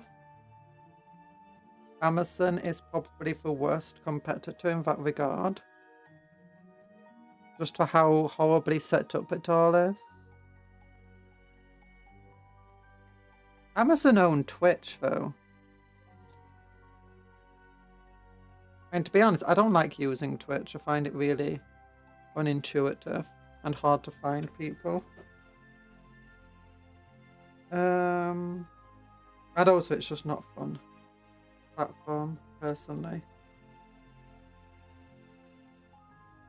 There we go. Let's just be having some of these. I mean, they're not the most decorated of the Terminators, or at least they're not meant to be, but they're still a bit decorated. You don't get to wear Terminator armor without being a decorated warrior.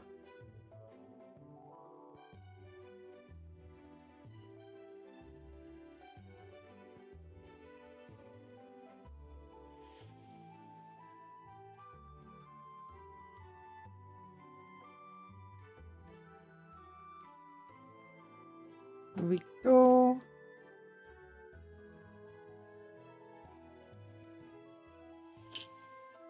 Darn it, the tab just fell right off.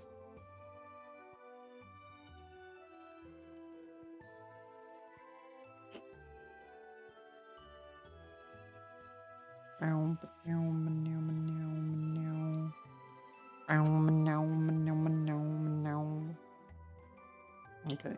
Darn it, stop falling to the floor.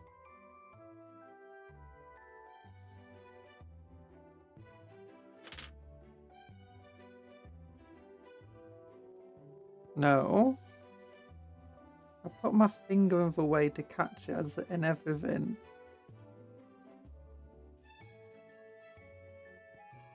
Okay, there we go. Hopefully that will now stick.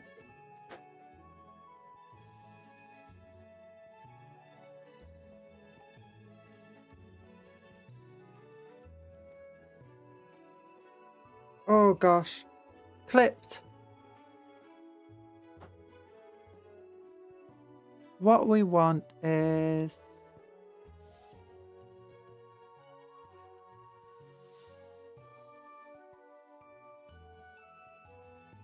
later today, we're going to be building a bunch of dwarves, which is going to be cool.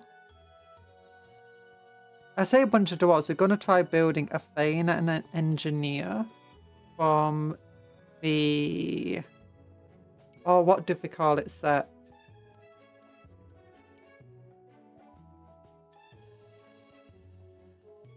Age of Sigmar, Flying Dwarves. Ooh, tiny purity seal. I like the normal purity seals, like, you know, these tiny ones over the other ones with the chain on. Just easy to stick to models.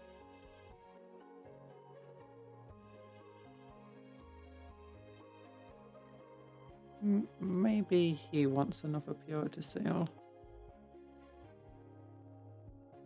Yeah.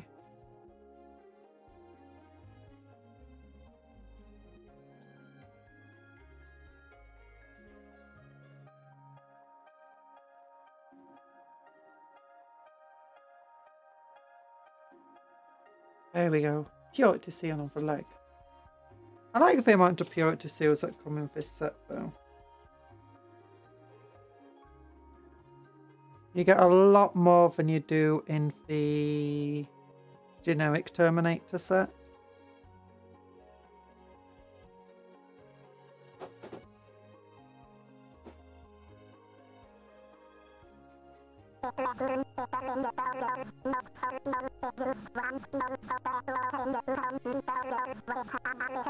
I return, you bring burgers. Not for you, I just want to be you. No! I want burger! Oh, now I want, do you know those cheap burgers that they sell at like football games and stuff? And, you know, food trucks? I really want one of them now. Oh. You've just made me hungry.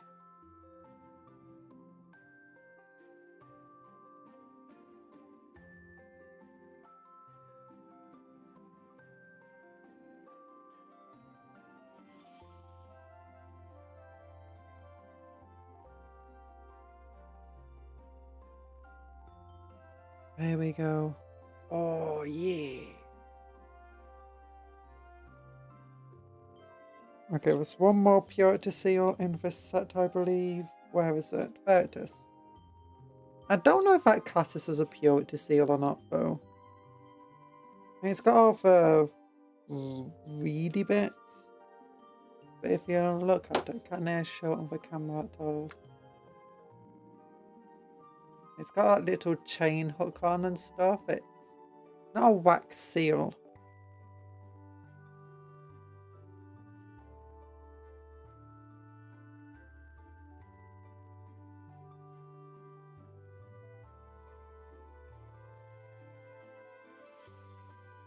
Oh no, I just tried putting glue onto the shield and the shield just, you know, twisted. Which shows it's not glued on properly.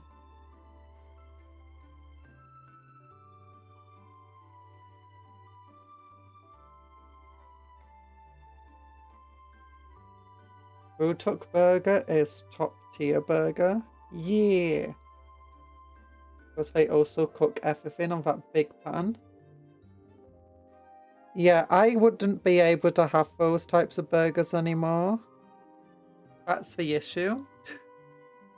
Unless they're one of those ones where they clean everything, like, between different servings.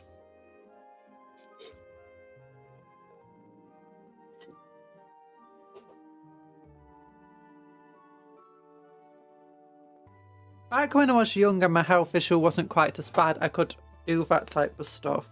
That being said, the food burger truck that we used to buy from, because it was like one at my mother's works, they were really good. They had amazing burgers and stuff. You would get all sorts of stuff there, and it's great.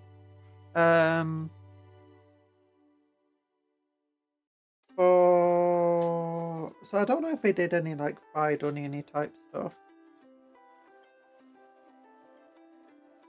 I don't remember from doing so. For all I know, they might have.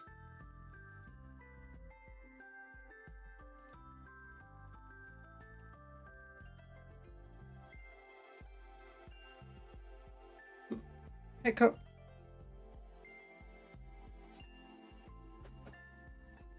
Okay, 6 Terminators done, sorry. 5 more, well, 4 more to go.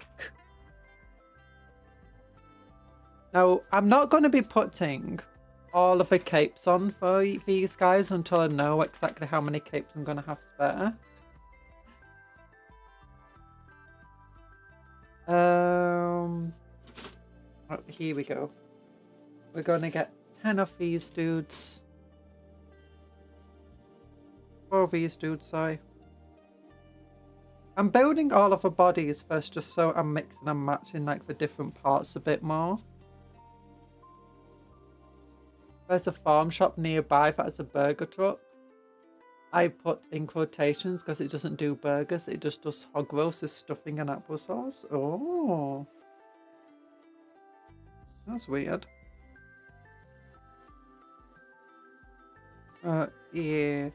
It really depends on how they cook the burgers and stuff. Like at the moment, like with how McDonald's do the onions, they cook the onions on the grill while cooking all the other burgers. So you're always going to have onion juice on the grill. But if they like cook onions on the grill, then they wipe the grill down and put a burger on it, that's fine.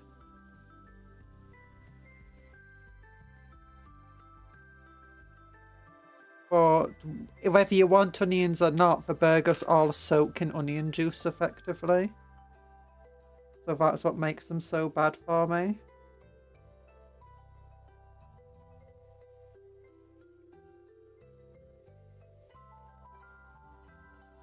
Hog roast. Wait, why did...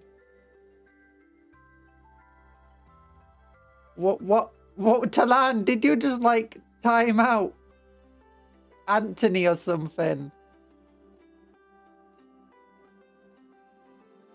I misclicked. I made hidden for a second. No! I wanted to copy and click. Poor Anthony. Oh no, I just completely broke my chat. Just give me a moment. Top chat. Live chat. My main chat that I was reading from just stopped loading. Oh, Talan's scuffing up the stream for us. Oh, so mean is dead. No! Anthony's dead. Talan, his death is on your shoulders. You did fish, Talan. He's fine. He couldn't be better. Pokes with stick. Turns into sock puppet. Look at me, Anthony. Uh-huh.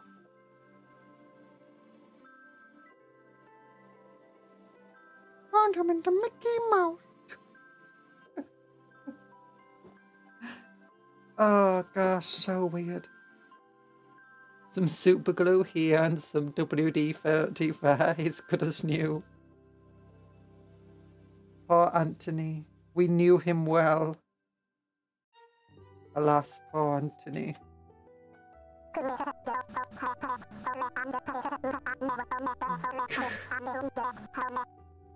Get to the pet store and pick up a new one before his family notices. No. No!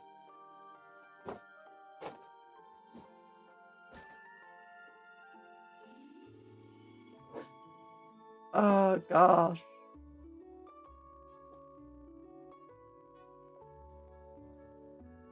Talan just out here killing Anthony. There we go. I did fight with my cousin once, but they got the wrong species. Came back as a mole rat. Oh, is that the cousin that got hit by the car? Or is it the other cousin that got hit by the car? Or is it the one that got hit by a truck? Or the other one that got hit by a truck?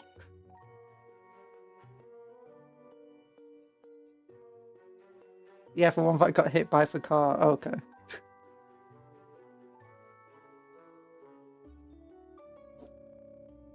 That really narrows it down. I wanted Russian Dumbo. Got a chinchilla. Easy mistake to make.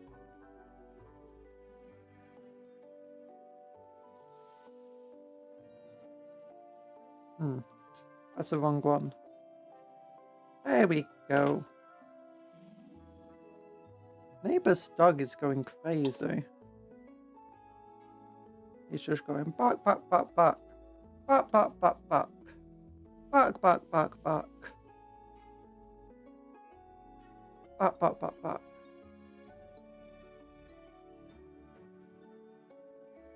Buy one, get one free. Oh my gosh, it's buy one, get one free on RAM sticks. Only £1,000 for 8 GB of RAM. Oh, RAM prices are going up. You could probably buy a real RAM for how expensive RAM sticks are getting now. Like, you gave me £300 and told me to go and buy some RAM. So I came back with a goat. It was... And I got £50 change. I couldn't actually afford any RAM, you know, proper RAM sticks for your computer though. Man, can't wait for the AI bubble to burst. Someone needs to just like take a rocket launcher and hit NVIDIA.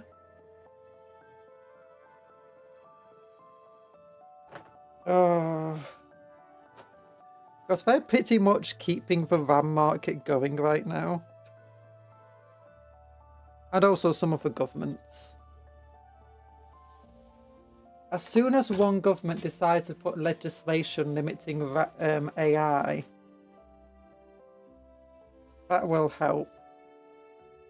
Hope it takes the American industry with them.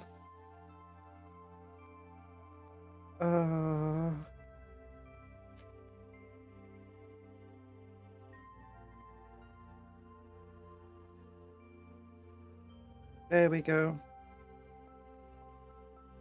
I mean, maybe with the fact that everything's getting more expensive, game companies will start deciding, oh my gosh, we can't make, you know, these games that no one can play anymore because actually no one can play them.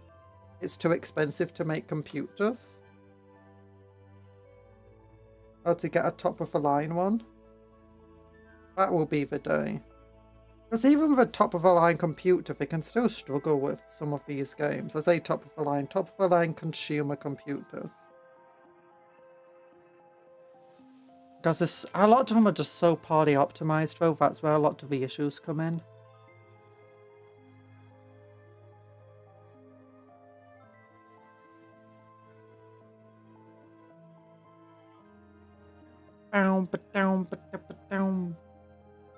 There we go. We're glowing. We're glowing. Yeah, I'm trying to build each Terminator.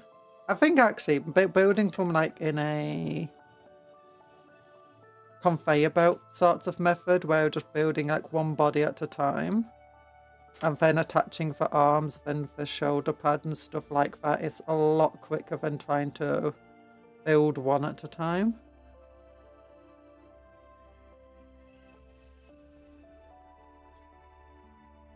Oh gosh, I've got doorbell. I'll be.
I'm here. Some of the BGM reminds me of Hello Tomorrow Show. Didn't do too well, but it was a great retro future atmosphere. Oh, that sounds cool. I got some,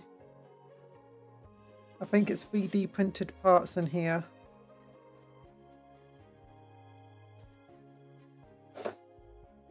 Oh my gosh, it's difficult to open this box. You know, I'm just going to rip it. There we go. Oh, bubble wrap. Finns Falcador, hello. Oh, Finns Falcador, you're the one that plays Tacitus, right? I don't know if anyone's used this code yet, but where is it? I've got a code if you want the Sanguinian Priest. Someone might have already used it, they might not have. But yee, the capes arrived. Surprise banana. Surprise banana. Capes. 1, 2, 3, 4, 5. Do they fit the Terminators? They do. Good, good.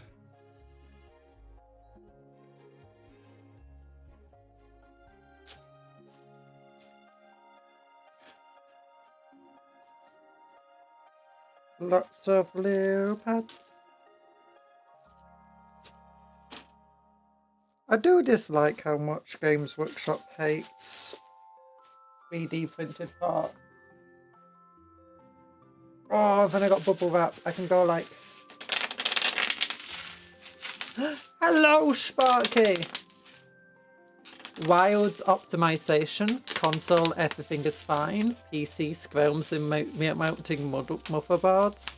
Yeah. The thing about Wilds is its graphics didn't feel so great that it should be that difficult. You know, and it didn't feel like it had that much going on most of the time, especially for cutscenes and stuff where it really just destroyed the computer.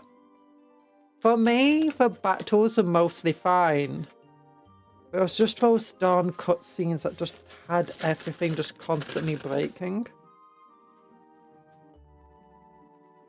Oh, it's like a bag full of cornflakes.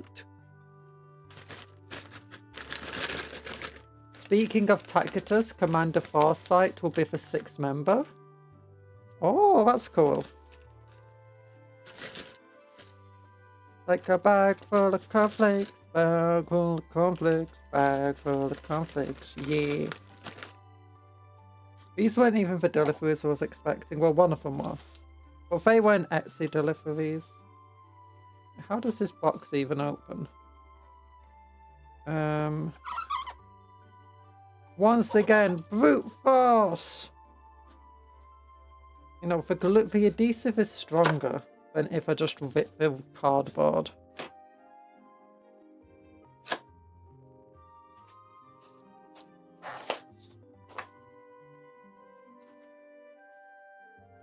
Dragoon Gaming, yeah. These are my shoulder pads, yeah, shoulder pads. I ordered a bunch of shoulder pads a while ago, and they arrived, and they were the wrong style of shoulder pad. They weren't for Terminators.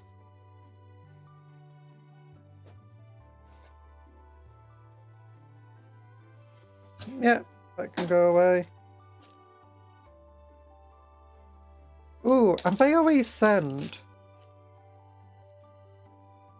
Oh, there's an epic little base. Oh, that's so cool.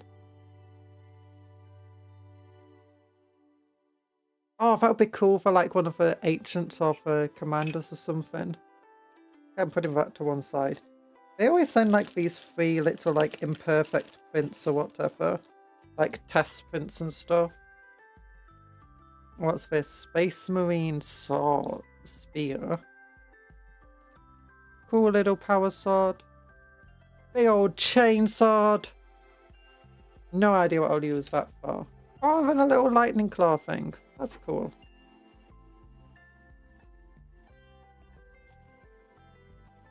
Let's look. 1, 2, 3, 4, 5, 6, 7, 8, 9. Wait.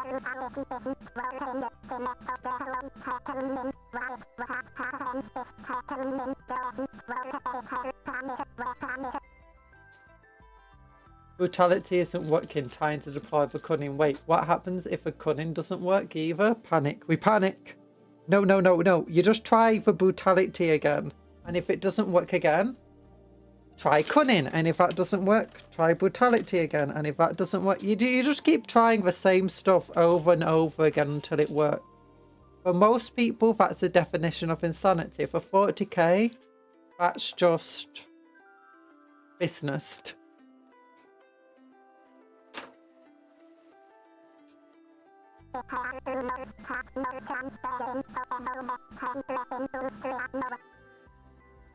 I hear rumours that Norskans are beginning to evolve in Nostria now. They were already in Nostria. Or at least like a minor faction was in Nostria. I can't remember. I think it begins with an S for faction that starts in Nostria. They had another faction. Yeah, like they know the Amazonians and often traded with them and raided them and got destroyed by them.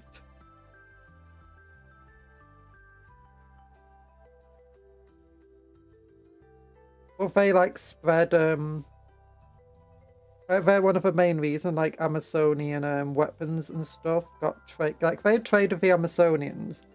And then they'll trade like the cool Amazonian tech and weapons to the rest of the world. Often to like Tilia and Arabe. And so on. Pretty cool. I don't think we'll ever get the Amazonians, but we might do. If we ever get the Dogs of War.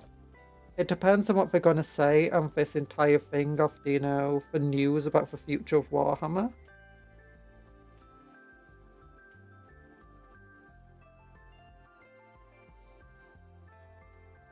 Definitely super excited for the DLC.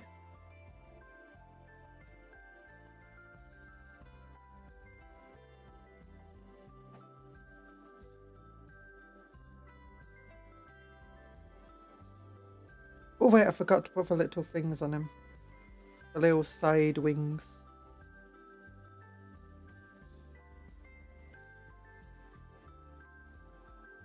Where are we? It's this. We're gonna have one of these, and then one of these. Yeah.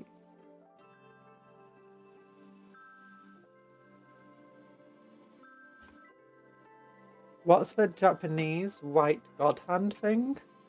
Oh, these are these clippers. They're from Gundam. They're broken though. They're very, very thin, very, very good at cutting stuff. The downsides to them is that they're generally thicker tipped, so they can't get into all of the really difficult to reach places.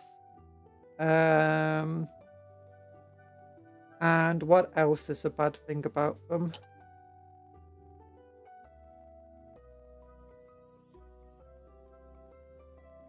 They're fragile, that's it. Like, these broke pretty soon after I got them. Hello, Dr. Smilex. Don't worry about missing streams or being late. You've got lives to live and stuffs to do. But yeah, they're just like the little cover for the clippers. For when you're not using them. They keep them nice and safe. Thanks for the big old head pats. And don't forget to like the stream, guys. It helps me out. There we go. Oh, yeah. I think I'm just getting emails saying stuff were delivered. Yep, stuff were delivered. Also, deals on fonts. Because yes, I did have to buy the rights to use certain fonts for manga and stuff.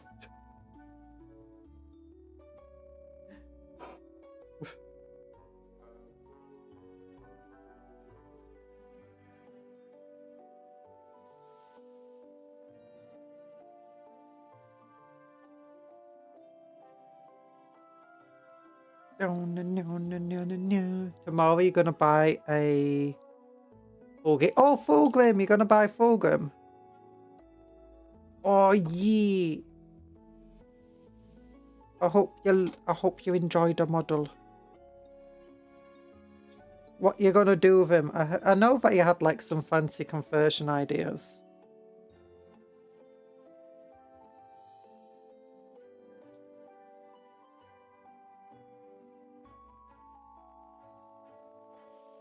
Oh, yeah. Our Terminators are coming along nicely. We're getting the Termies done.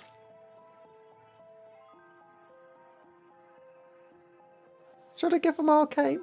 I mean, I got lots of capes now. I could give them all capes.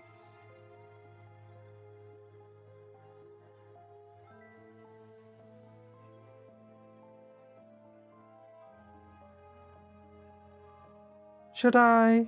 Maybe. Will I? No.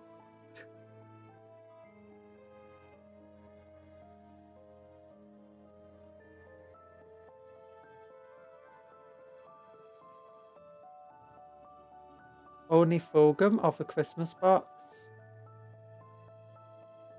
And if you get the Christmas box, I think it's like £50 more. If you're not getting the deals. Like if you're buying from a local game store. And you get, what is it? A squad of noise marines and then 2 squads of flawless blades. But if you don't want them, then there's no point buying it. Also, it might be difficult finding the Christmas box.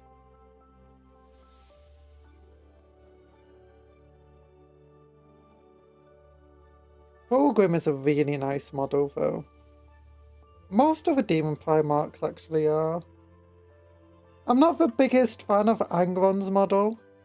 But that's just because I find a lot of World Eatery stuff and demons kind of boring. Some of them are a bit more exciting. Christmas box is €200 and I have less. Oh. Are you buying directly from the Warhammer shop?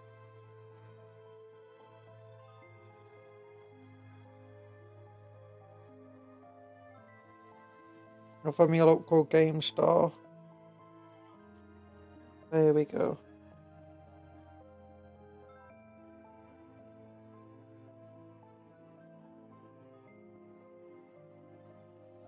There we go. I sometimes buy from the Warhammer shop, but that's partly because I recycle at the Warhammer shop. You know, all the sprues and stuff. And I'm like, I feel like I need to buy something every so often, you know.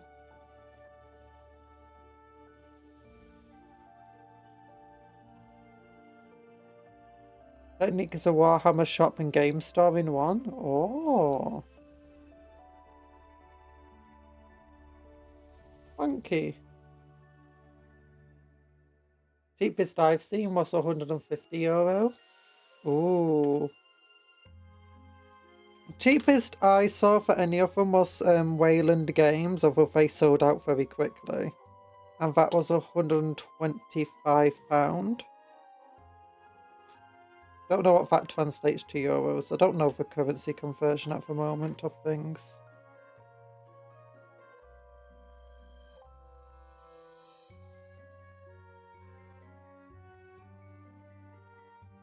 There we go.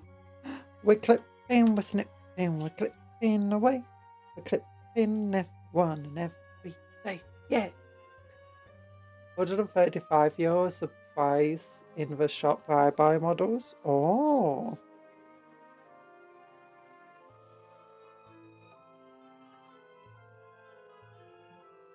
Ba-dum.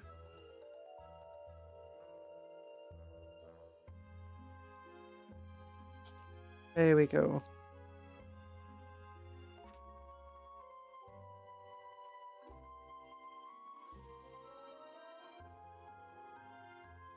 It's a bit cheaper. Oh, that's nice. Down, down. Down, down, down. There we go.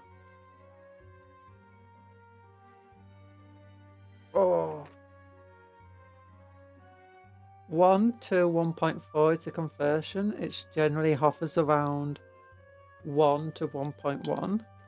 Yeah, 1 to 1.4 sounds like maybe either the pound's gone a bit stronger, which I doubt, or the euro's gotten a bit weaker again.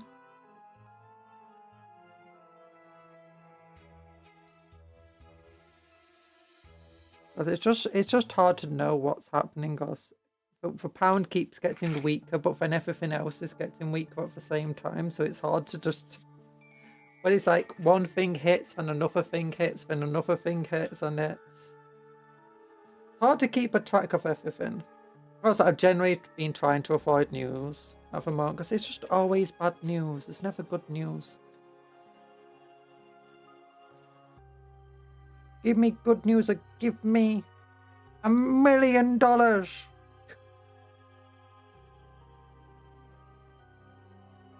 You know, I mean, there we go.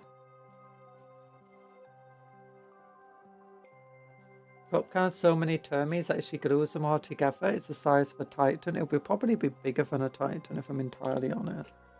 It depends how you glue them together. If you like take all of the bits and pieces, you could probably make something pretty massive.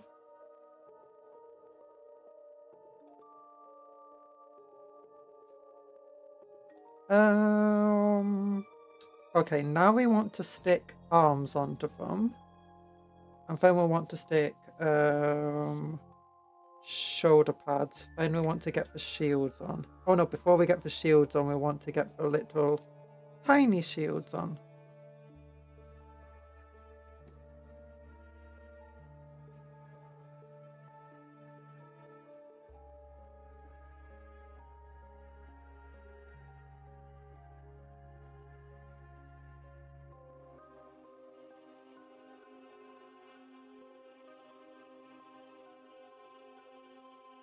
No, I think that looks cool. Yeah.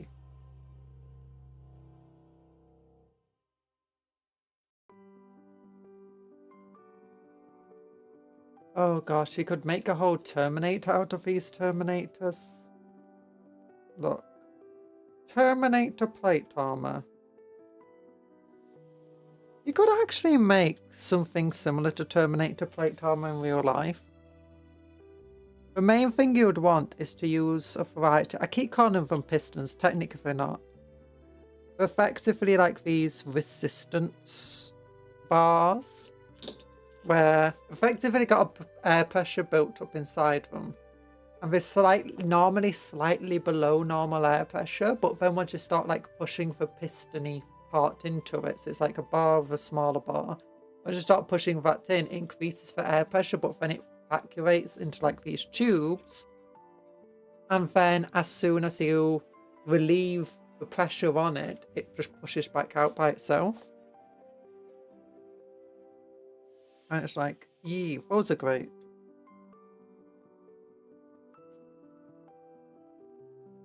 Those are amazing little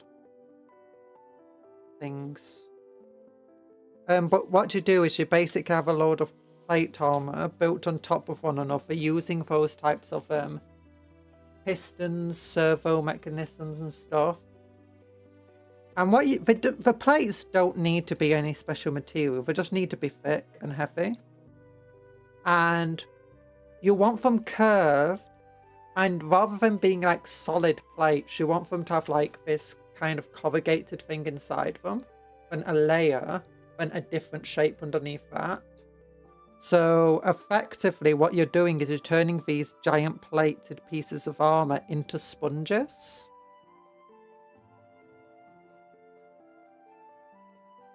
So that they can absorb damage as it's coming in, and as pieces get blasted off your armor and as you take massive hits, it's just being completely absorbed by all of these pistons, pieces, and just giant plates that are attached to you. And you basically just be a walking tank. The main thing about all of it is you want it so it's not quite power assisted. Like you don't want to have like to be reliant on electrical systems that aren't necessarily going to help you, but the same sort of thing that once you start putting pressure on stuff, it's going to start moving with you, whatever direction you move.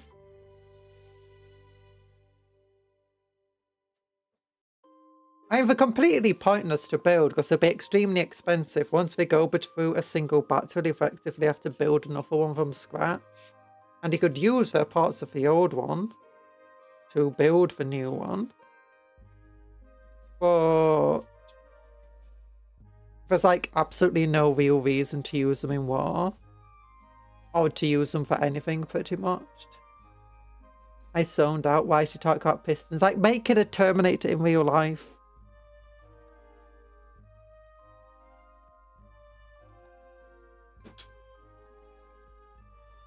And then when you get hit by the Terminator, like if you get hit by anti-tank weapons and stuff,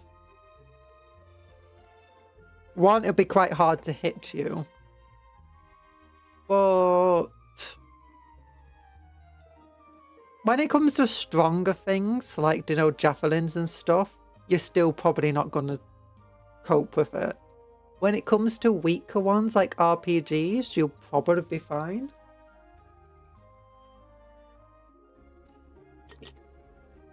I mean, you'll probably go deaf getting hit by any of these things, but technically you should be able to survive a lot of different attacks.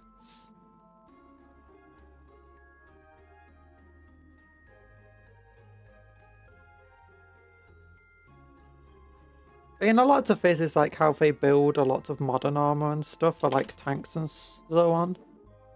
You don't want just a thick plate of metal. That's not going to be very useful. You want something that's more able to absorb shock. I would take the shock from the rest of the vehicle. These things that can also just be blasted away and off it. And are kept at like a bit of a distance. It's also how they build like some of these bunkers.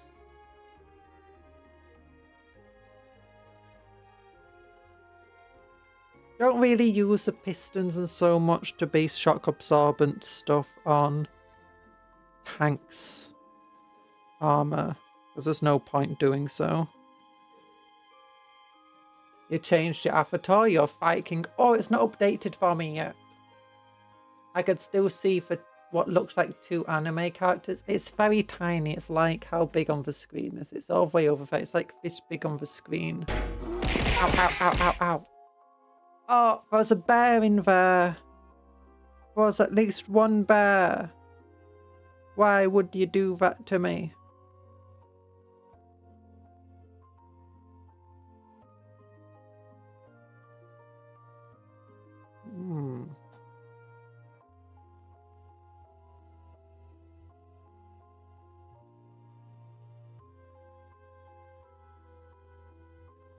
Can I do this so it looks like it's about to hit you with a shield?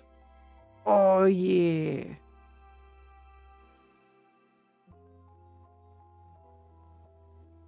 No, maybe the other arm can do it. It's the cake. We are a cupcake Viking. Oh, where is the cake? I forgot completely about those avatars. The cupcake avatar. There you are. There you are. A Viking. Now you're up here. Hi. Gonna grab you. Gonna grab you. Oh, come back. Come back. Oh, no. Stay still.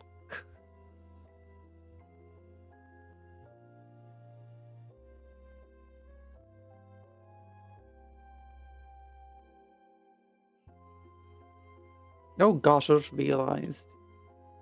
Armor plates all opened up there.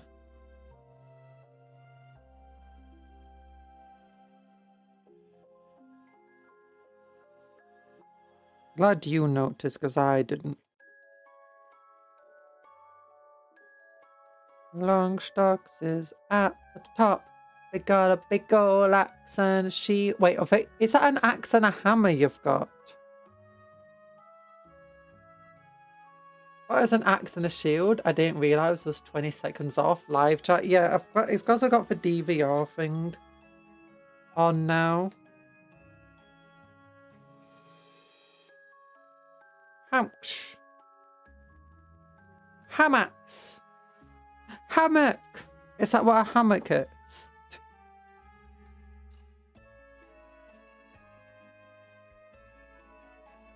Oh no, why am I attaching this? Okay, I'll just attach it quickly. I want to get the shoulder pads on first. Okay, just give me random shoulder pad. 2 of them. We'll go for 5 of them. Okay, that one's on. This one wants to be on the left side. Good, good, good. This one wants to be on the either side will be fine. This one wants to be on the either side will be fine. Yeah, I know what. We'll just have 2 of them have more shoulder pads like that.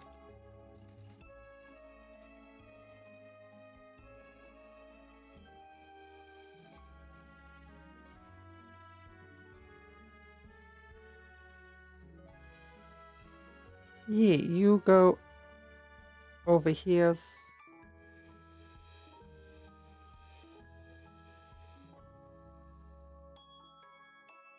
You 2 want to be left side.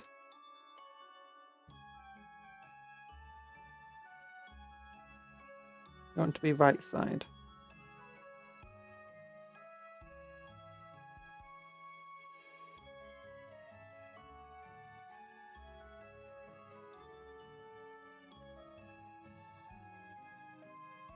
There we go.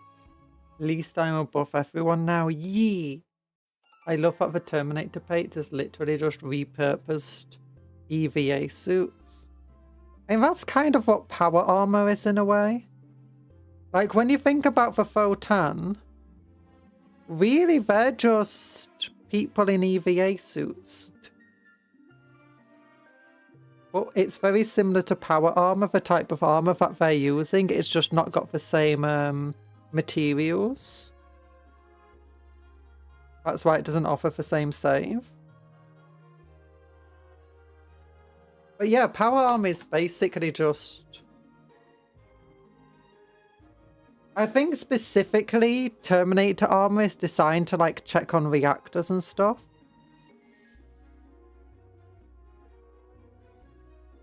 So like withstand high radiation environments and stuff like that.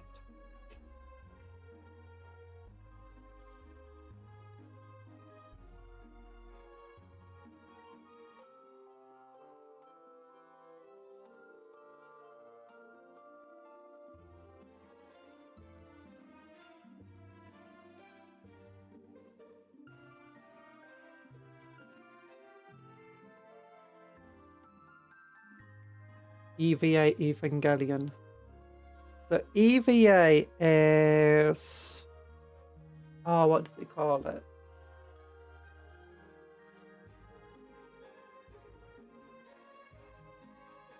I can't remember what it stands for. But it basically means like suits that you go outside of ships with. So like into space. Environmental...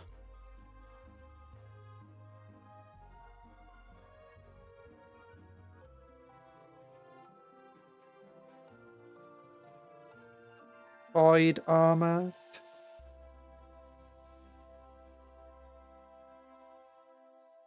Extravehicular activity. Oh, yeah, there you go. Wednesdays, am I right? Yeah, Wednesdays. Wednesday, Wednesday, Wednesday.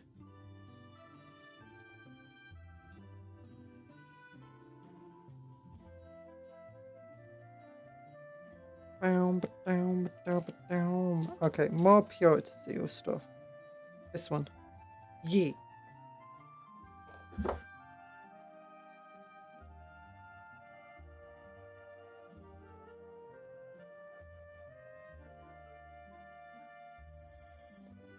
Get this onto there. And I want to get the tabards done because I'd forgotten about them.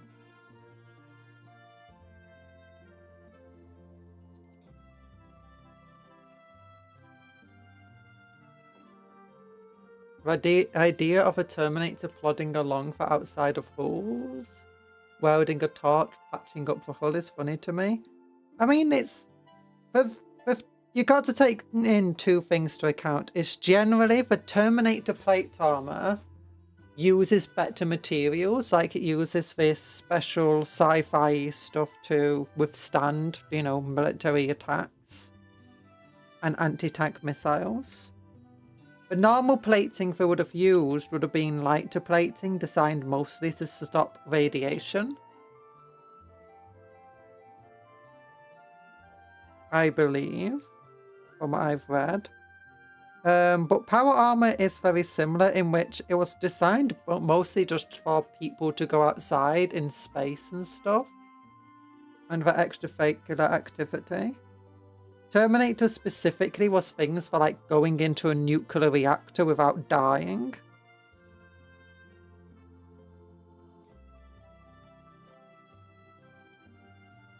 It's like, hey, we're close to the sun. Get the Terminator plate outside. It's like, we're close to the sun but we've taken damage. Send the Terminator plate out. To go and fix the situation.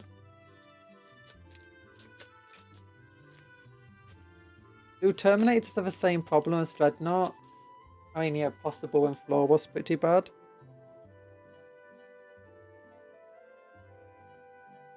It's possible that they do 4 damage like Dreadnoughts due to their weight.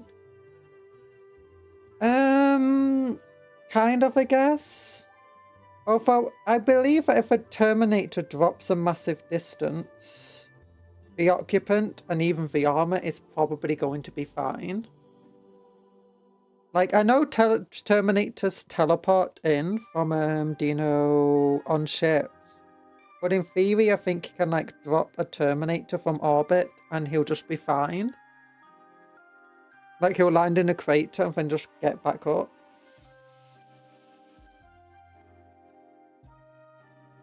So Terminators are nothing to laugh at. Terminators do fall through floors. The main issue is like they can get stuck. Like if you create a pitfall trap and a Terminator walks on it, where normal Marine will be able to climb out of a pitfall trap quite easily, a Terminator would probably struggle. That being said, you have to remember, like, Terminators, especially ones armed with power fists, can probably just cleave through the ground and climb back up themselves. But it's like, if they're climbing up a building, and then the floor gives way to them and they just drop all the way back to the bottom, that's going to be a problem. That's like the biggest issue that they have to constantly deal with. Yeah, Terminator can get back up if they're pushed over.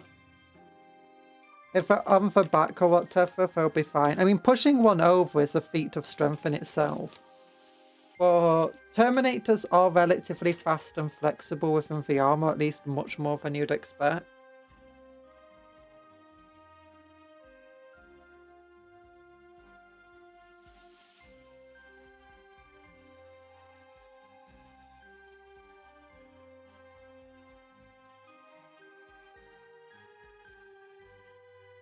Oh yeah, the issue with in like real life, if you made like some really cool Terminator style armor, it would be incredibly heavy and you would not be able to fight on most battlefields as it would be too muddy and you get stuck in the mud. You could give them like really wide feet, mind you, to like take up the weight, but it'll probably not do too well. Terminators and Space Marines don't really have that problem because they're meant to be like just so strong they can move through the mud.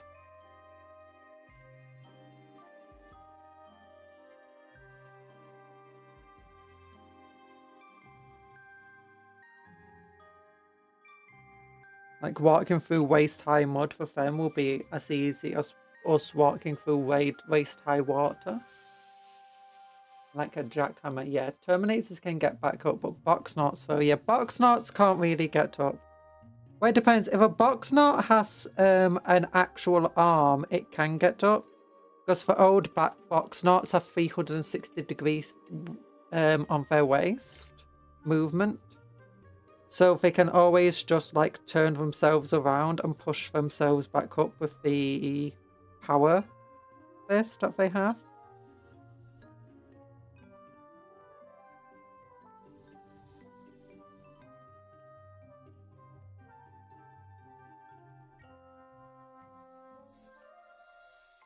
One, two, three, and then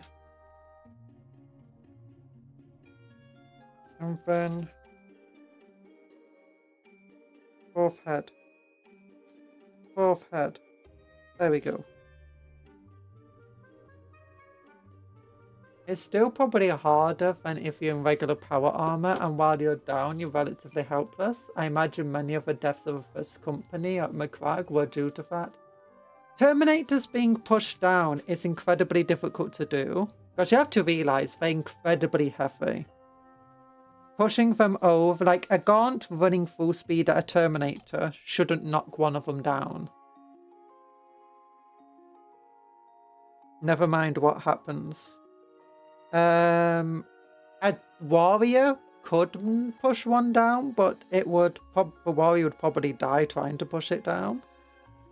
And we're not just going to sit there letting you push them over. A weight of a lot of Gaunts together could probably take one down. But again, you have to remember, like, every single Terminator either has Lightning Claws, or Thunder Hammer, or Power Fist.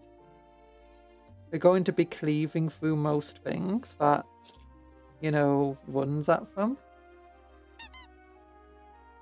Thanks of a cupcake. You're back from eating. Yee! Hi, back from eating. But it's never just one Gaunt, is it? Yeah, but that's the thing is Terminators, they're still very quick. They're going to have easily enough reaction time to probably cleave through 20 or 30 Gaunts before they can even push them over. And even if a bunch of Gaunts grab onto them, the weight of a Gaunt is going to struggle pushing it over. And you got to remember, they've got Thunder Hammers, they've got Lightning Claws, they've got Power Fists. By probably touching a Gaunt with those things, they're probably going to, like, you know, make it explode.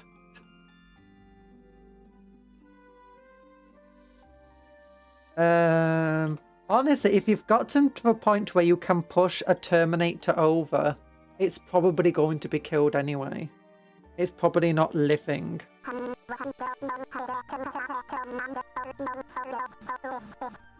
Cuptle's speaking the language of a blessed machine. Yeah! That's one way to look at it. But yeah. Oh, I love that pose. Yeah, the Terminators.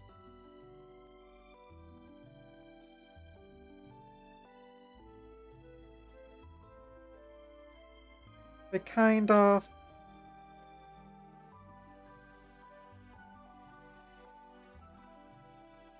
I don't know. Yeah, if you've gotten to the point where you got loads of gaunts all holding back a Terminator's arms and head and stuff, and for weighing a lot on top of them. Oh my gosh, Bob! No! Can we get an adamant Cuptle? A hammer and an axe from Longstocks is far greater than a sword and shield. I mean, honestly, yeah. In your face. Why? Why, Bob?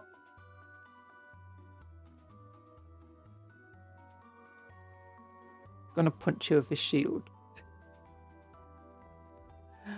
But yeah, if you've got loads of gaunts all over them, and then you've got like a warrior just charging headfirst into this Terminator that's covered in gaunts, trying to hold it back and press it down, you're probably in a position where that Terminator can probably just be whipped open already.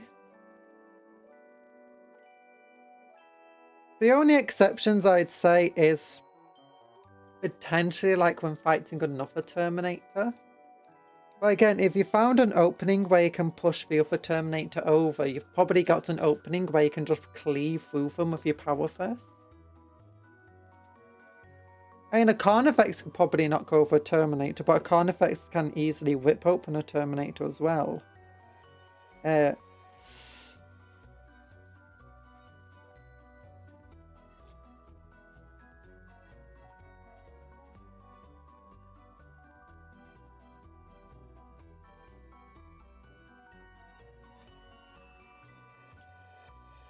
hiding Cupcake Command and the Nurgle of Mars. You have heard of Jump Pack Dreadnoughts, regular Jump Pack units, and now get ready for Jump Pack Tanks and Terminators. I mean, we already have that, they're called Repulsors.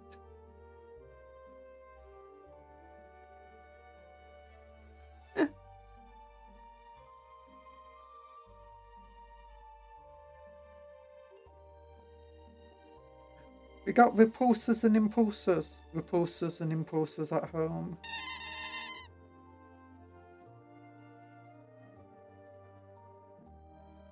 And you've got the Eldar tanks, which are jetpacky tanks and move super fast and they fly.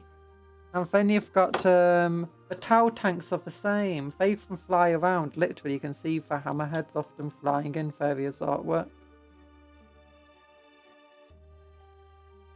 Jump pack termies, you mean interceptors and suppressors? No, they're jump pack Graphis Marines.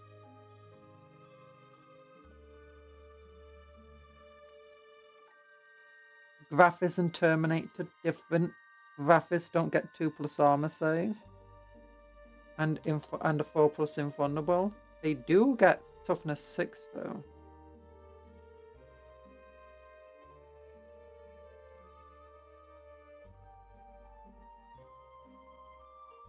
You want jump pack attached to tank? Have you seen the hammerhead?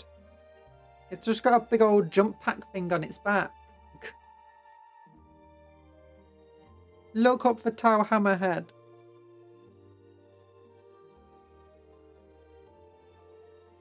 Potato, chunker marines of jump packs. We have to make sacrifices. It'd be funny though to see like Terminator jump packs, like Carl recognized the weakness and was like, no. I'm just gonna give them like little jump packs that help them with the issue of being knocked over.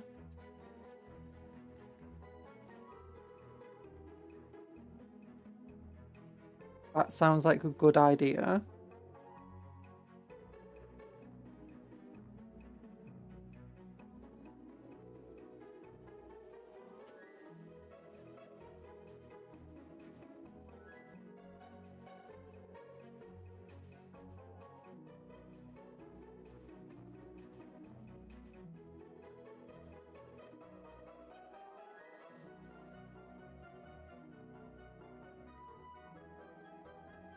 Custodian costs a few planets or two. Would you buy one given the chance?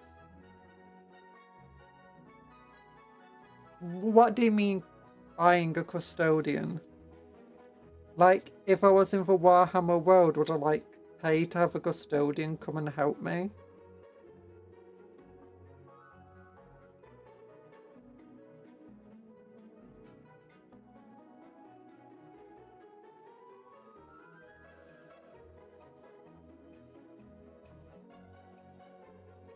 Depends on how grievous the enemy is, to be honest.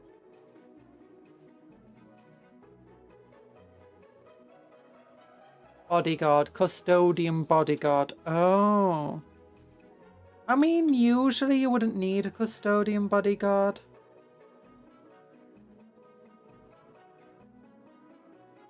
Just important enough to be escorted by the emissaries. To be honest, I can imagine there being a lot of issues with having a custodian bodyguard, to be honest.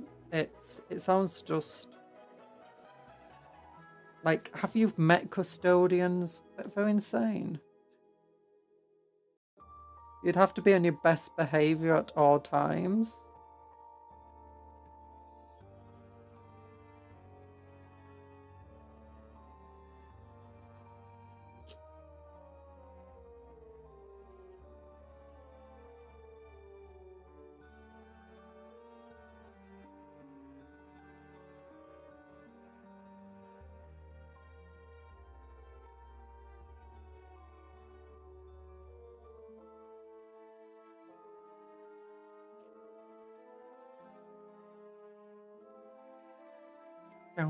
Down. I want to do Rufus custodians. I want a custodian servant for my whims. I don't know if you could ever have a custodian servant that's just gonna do everything you say, unless you're like super important to the point where the custodians are like, yeah, I can't even do anything here.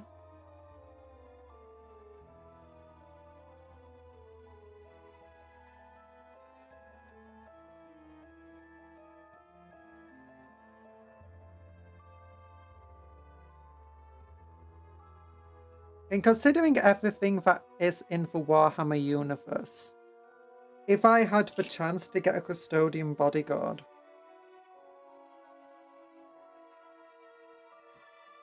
I'd be tempted by it.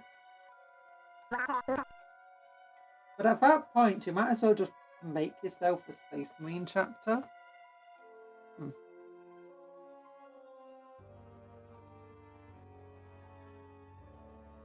Say, wake up! Wake up! I'm pretty sure the emissaries are guided by the Empress Tarot, so they will just randomly show up, protect a random guardsman for Neve. Oh! Not really heard much about that. Also, I dropped a piece on the floor.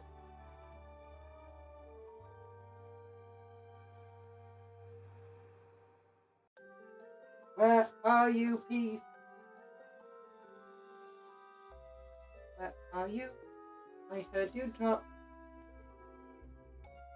It was on the computer.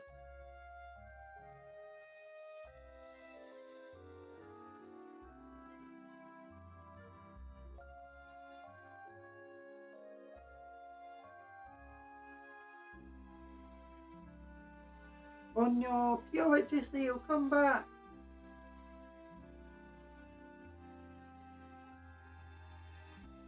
Found it.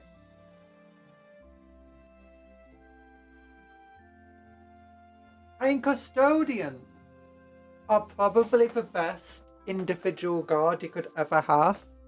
Like, they've got incredible reaction times. They can read people incredibly well. They can effectively sense chaos, so I've heard.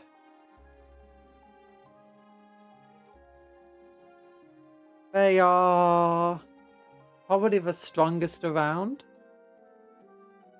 I shall have Dark Kraken Caradon's Blood Angels army, but it's my Alfarius. Nyahaha.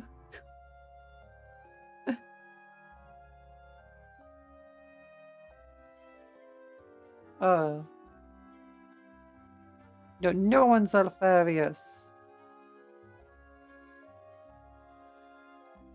No one's Alfarius.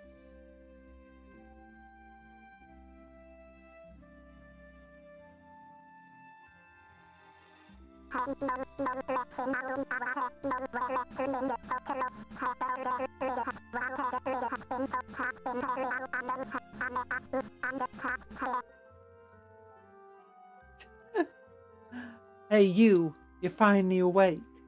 You were trying to cross the Imperial border, right? Walked right into that Imperial ambush, shameless us. And that thief.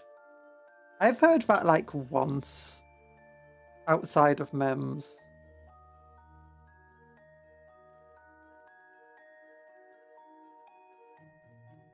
Because I mean, obviously I played the game once normally and then had words. I did mods. Oh gosh, I forgot to give him his shin pads. Everyone else here has the shin pads. Where's your shin pads, dude?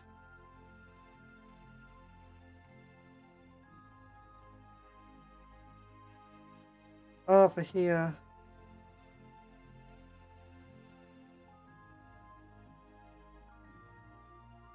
Strange, I am Alfarius. Cupcake, I'm not Alfarius!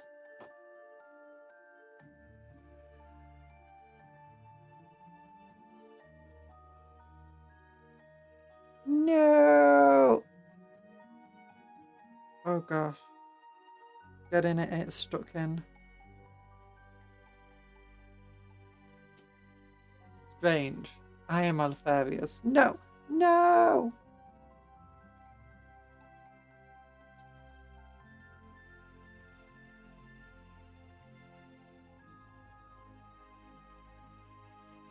New rule. No one's allowed to be Alfarius. Alfarius banned. Gets banned from my own channel. Oh gosh, what are we doing? Here we go, we got little things. You can't be Alfarius if being Alfarius is illegal. Checkmate, atheists.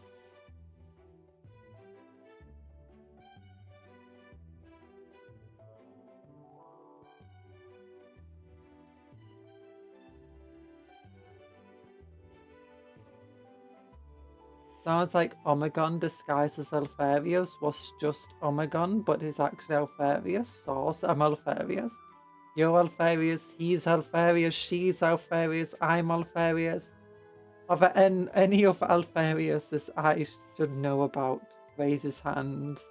I'm Omegon. That's the thing with Squidward, isn't it, from SpongeBob SquarePants? He's Squidward, you're Squidward. I'm Squidward.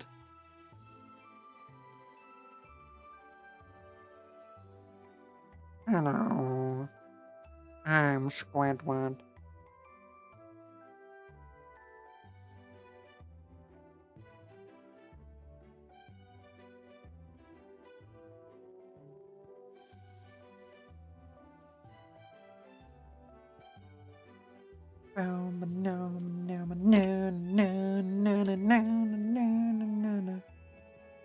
Purity seals, purity seals. We've got all the purity you'll ever need, the purity seals. No, no, no, no, no, purity seals. No, no, no, no. Are you pure enough? Are you pure as me? But for real Alfarius, please stand up. Please stand up. Raise his hand to we're all Alfarius. Cupcon is actually Squidward. And here today we are building 5 Terminators. I can't do a Squidward voice. You have to make your nose go and have a bit of a deeper voice. And it's like something like that. I don't know. It's been forever since the last watched SpongeBob.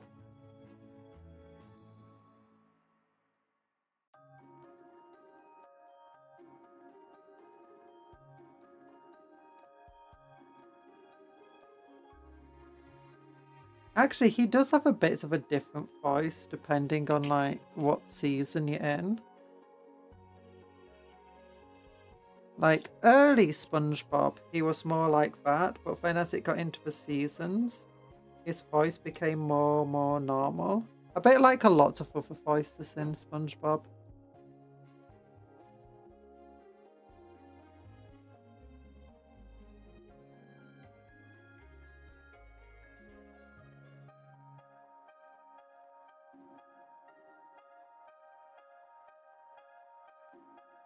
Thoughts, nerdy for us. And Alfarius. Cupcake standing up. No! No! Can you do a Skeletor voice? Probably not. I don't even know what Skeletor really sounds like. I was more into She-Ra than He-Man. And there they had Hodor, not Skeletor. Oh, there we go, though. I think that's it. 6 Terminators. No, 10 Terminators built today. Oh my, I just realised chat's being slow. Oh no.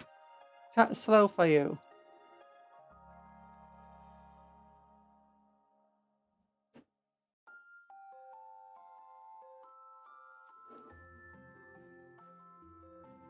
I can't, no, I wouldn't be able to do a Skeletor voice. I used to be able to do a Mickey Mouse. But that's back when I was trying to like expand my vocal range. And I was trying to be like as high pitched, in which you do Minnie Mouse. I could do a Minnie Mouse, I could do a Mickey Mouse. In which basically the same type of voice, just Minnie Mouse you go really into the entire high pitched squeaky voice, or Alvin and the Chipmunk voice. Mickey, you don't go quite as steep. I could do a bit of a Donald Duck. And then I also tried going as steep as I could. And then I was like practicing different voices to try and expand my range, but I'm not that good at it, especially like on command. I kind of have to like listen to voices and stuff and try to like get my head around them. You hate for maths. You ate for maths. Why do you eat for maths? That's why Cupcake got confused.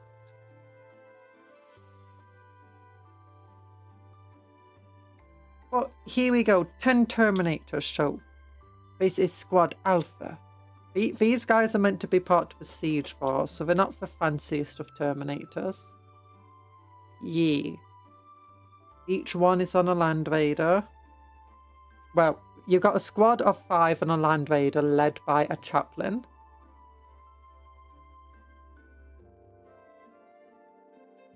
Oh, yeah.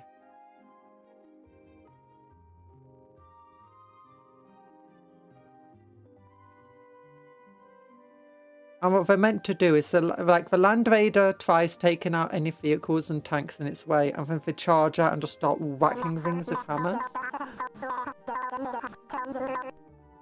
Are you going back to sleep, Nate Defender? Well, good night to you, Nate Defender, and I hope your sleep goes well. I'm also going to get long stocks down from up there. Wee! Ba-dunk. And then you've got this dude. Oh, look, he's got little candles on his shoulder pad. And he's like smashing away people. He's like, oh, don't fight me. I'm too tough. I'm too strong. Oh gosh, I got hair in my eye. I got hair in my eye. I'll fail from grace. Wait, why did Longstocks being the timeout? Longstocks changed his avatar. I was like, oh look, Longstock's avatar changed. So we're looking at them.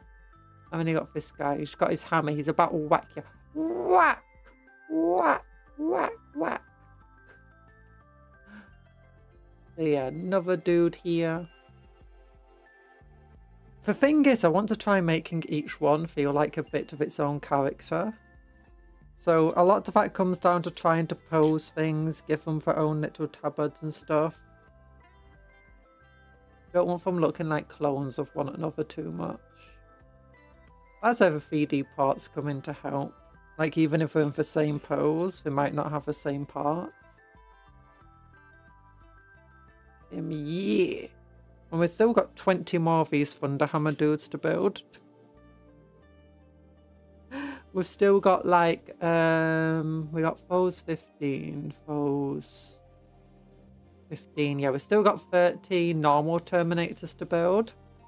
Those normal Terminators take forever to build. And then we have 10 Saturnine Terminators, not Saturnine, Cataphractor. I think what I'm going to do, next time we build models and stream, thoughts on Imperial propaganda. There's no Imperial propaganda. The Emperor is just great. Chaos doesn't exist. Xenos are weak, pathetic enemies, and there's no such thing as heretics. And if you do meet a heretic, destroy them. Did I hear fingies? Fingies! Yeah, next time we do a Terminator Handcam stream. Saturday, I'm changing to Necron stream because the poll yesterday was undecided. So I was like, okay, we'll just do Necrons. It sucks, join chaos. So Sunday we'll probably be painting more of our Tyranids. I've only got 2 more to get undercoat, to get the base coat of purple on. And I'll hopefully get that done before Sunday. Then next week, I think the next time we do Terminators, to take a break from these type of Terminators, we'll do some Cataphracti. We might build 5 of them. I don't know how long they'll take to build. If they're relatively quick, we'll get all 10 of them done. If they're relatively slow, we'll get 5 of them done. Then we'll go back to more of these style of Terminators. Because I think we'll basically be... We've done all the Terminators of the Siege Force now. We've done all the Terminators of the Primary Detachment. The Cataphracti off of a Relic Detachment. So yeah, we're just fully onto the Siege Force now. With which we've already done the Captain of the main Marshal in charge. But we've still got 6 more characters to build for it. And... Have I built any Terminators for them? I don't think I have. Yes, 60 Terminators to build for the... So we've still got 66 Terminators to build for a veteran detachment. And a Venerable Dreadnought. Reaching to acquire Sinch is the only option, for he is all options. No! No! Don't join Sinch! Sinch is bad. Sinch is worse. Later today, we will be building... Let me get them out.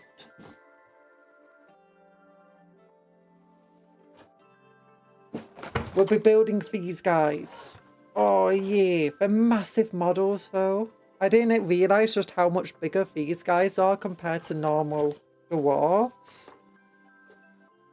Well, we won't be building all of them. We'll just be trying to build an engineer. And a character. Wait, it's like, look how big that body is there. And compare it to... Come over here, dwarf.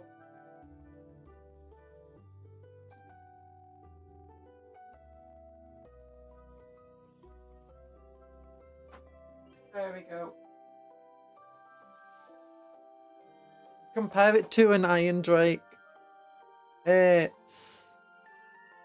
Like, that body's not even built. It's not on a base. It's just... doesn't have its head. They're absolutely massive. But I mean, we are building them to be characters. I hope they can fit on 25mm bases, but we only need to build 2. Teeth sneeze? Teeth sneeze! How do you even pronounce Sinch? Oh, I was about to get Cuptle to pronounce Sinch, but Sinch, he can't pronounce it anymore. How do you even pronounce Sinch? Sen-ich. Senichi. Sen-ich. I think it's Sinch. So just Sinch, not teeth sneeze. So seen. TCH. Oh, by the way, if you want to see like the massive size difference between a dwarf and a Terminator. Bum bum bum. Bonk.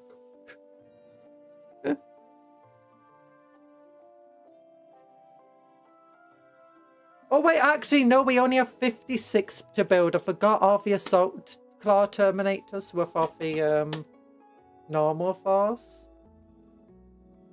So yeah, we've only got 56 terminators left to build for the veterans detachment. The vengeful veterans they're called, 13th detachment. Oh, but yeah, if you remember in 3 hours we'll be streaming again. Oh, also I need to find a place of these terminators. There's a summoning going on in chat. No, no! At least corn's easy. Corn! Flakes. So Nurgle, so you got Nurgle, Slanesh, Corn, and Sinch. Although I have heard, like, in games, it sounds like they don't call it Sinch sometimes. It sounds like they instead call him... Oh, what was it? Seneth or something like that.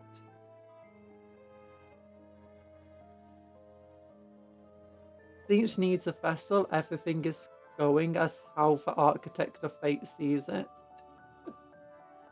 But oh my gosh, I just realised you have a little homing beacon. Our little dwarf is tiny. Now, how big is the homing beacon next to... Okay, the homing beacon's pretty big. Like, these guys are bigger than a normal human.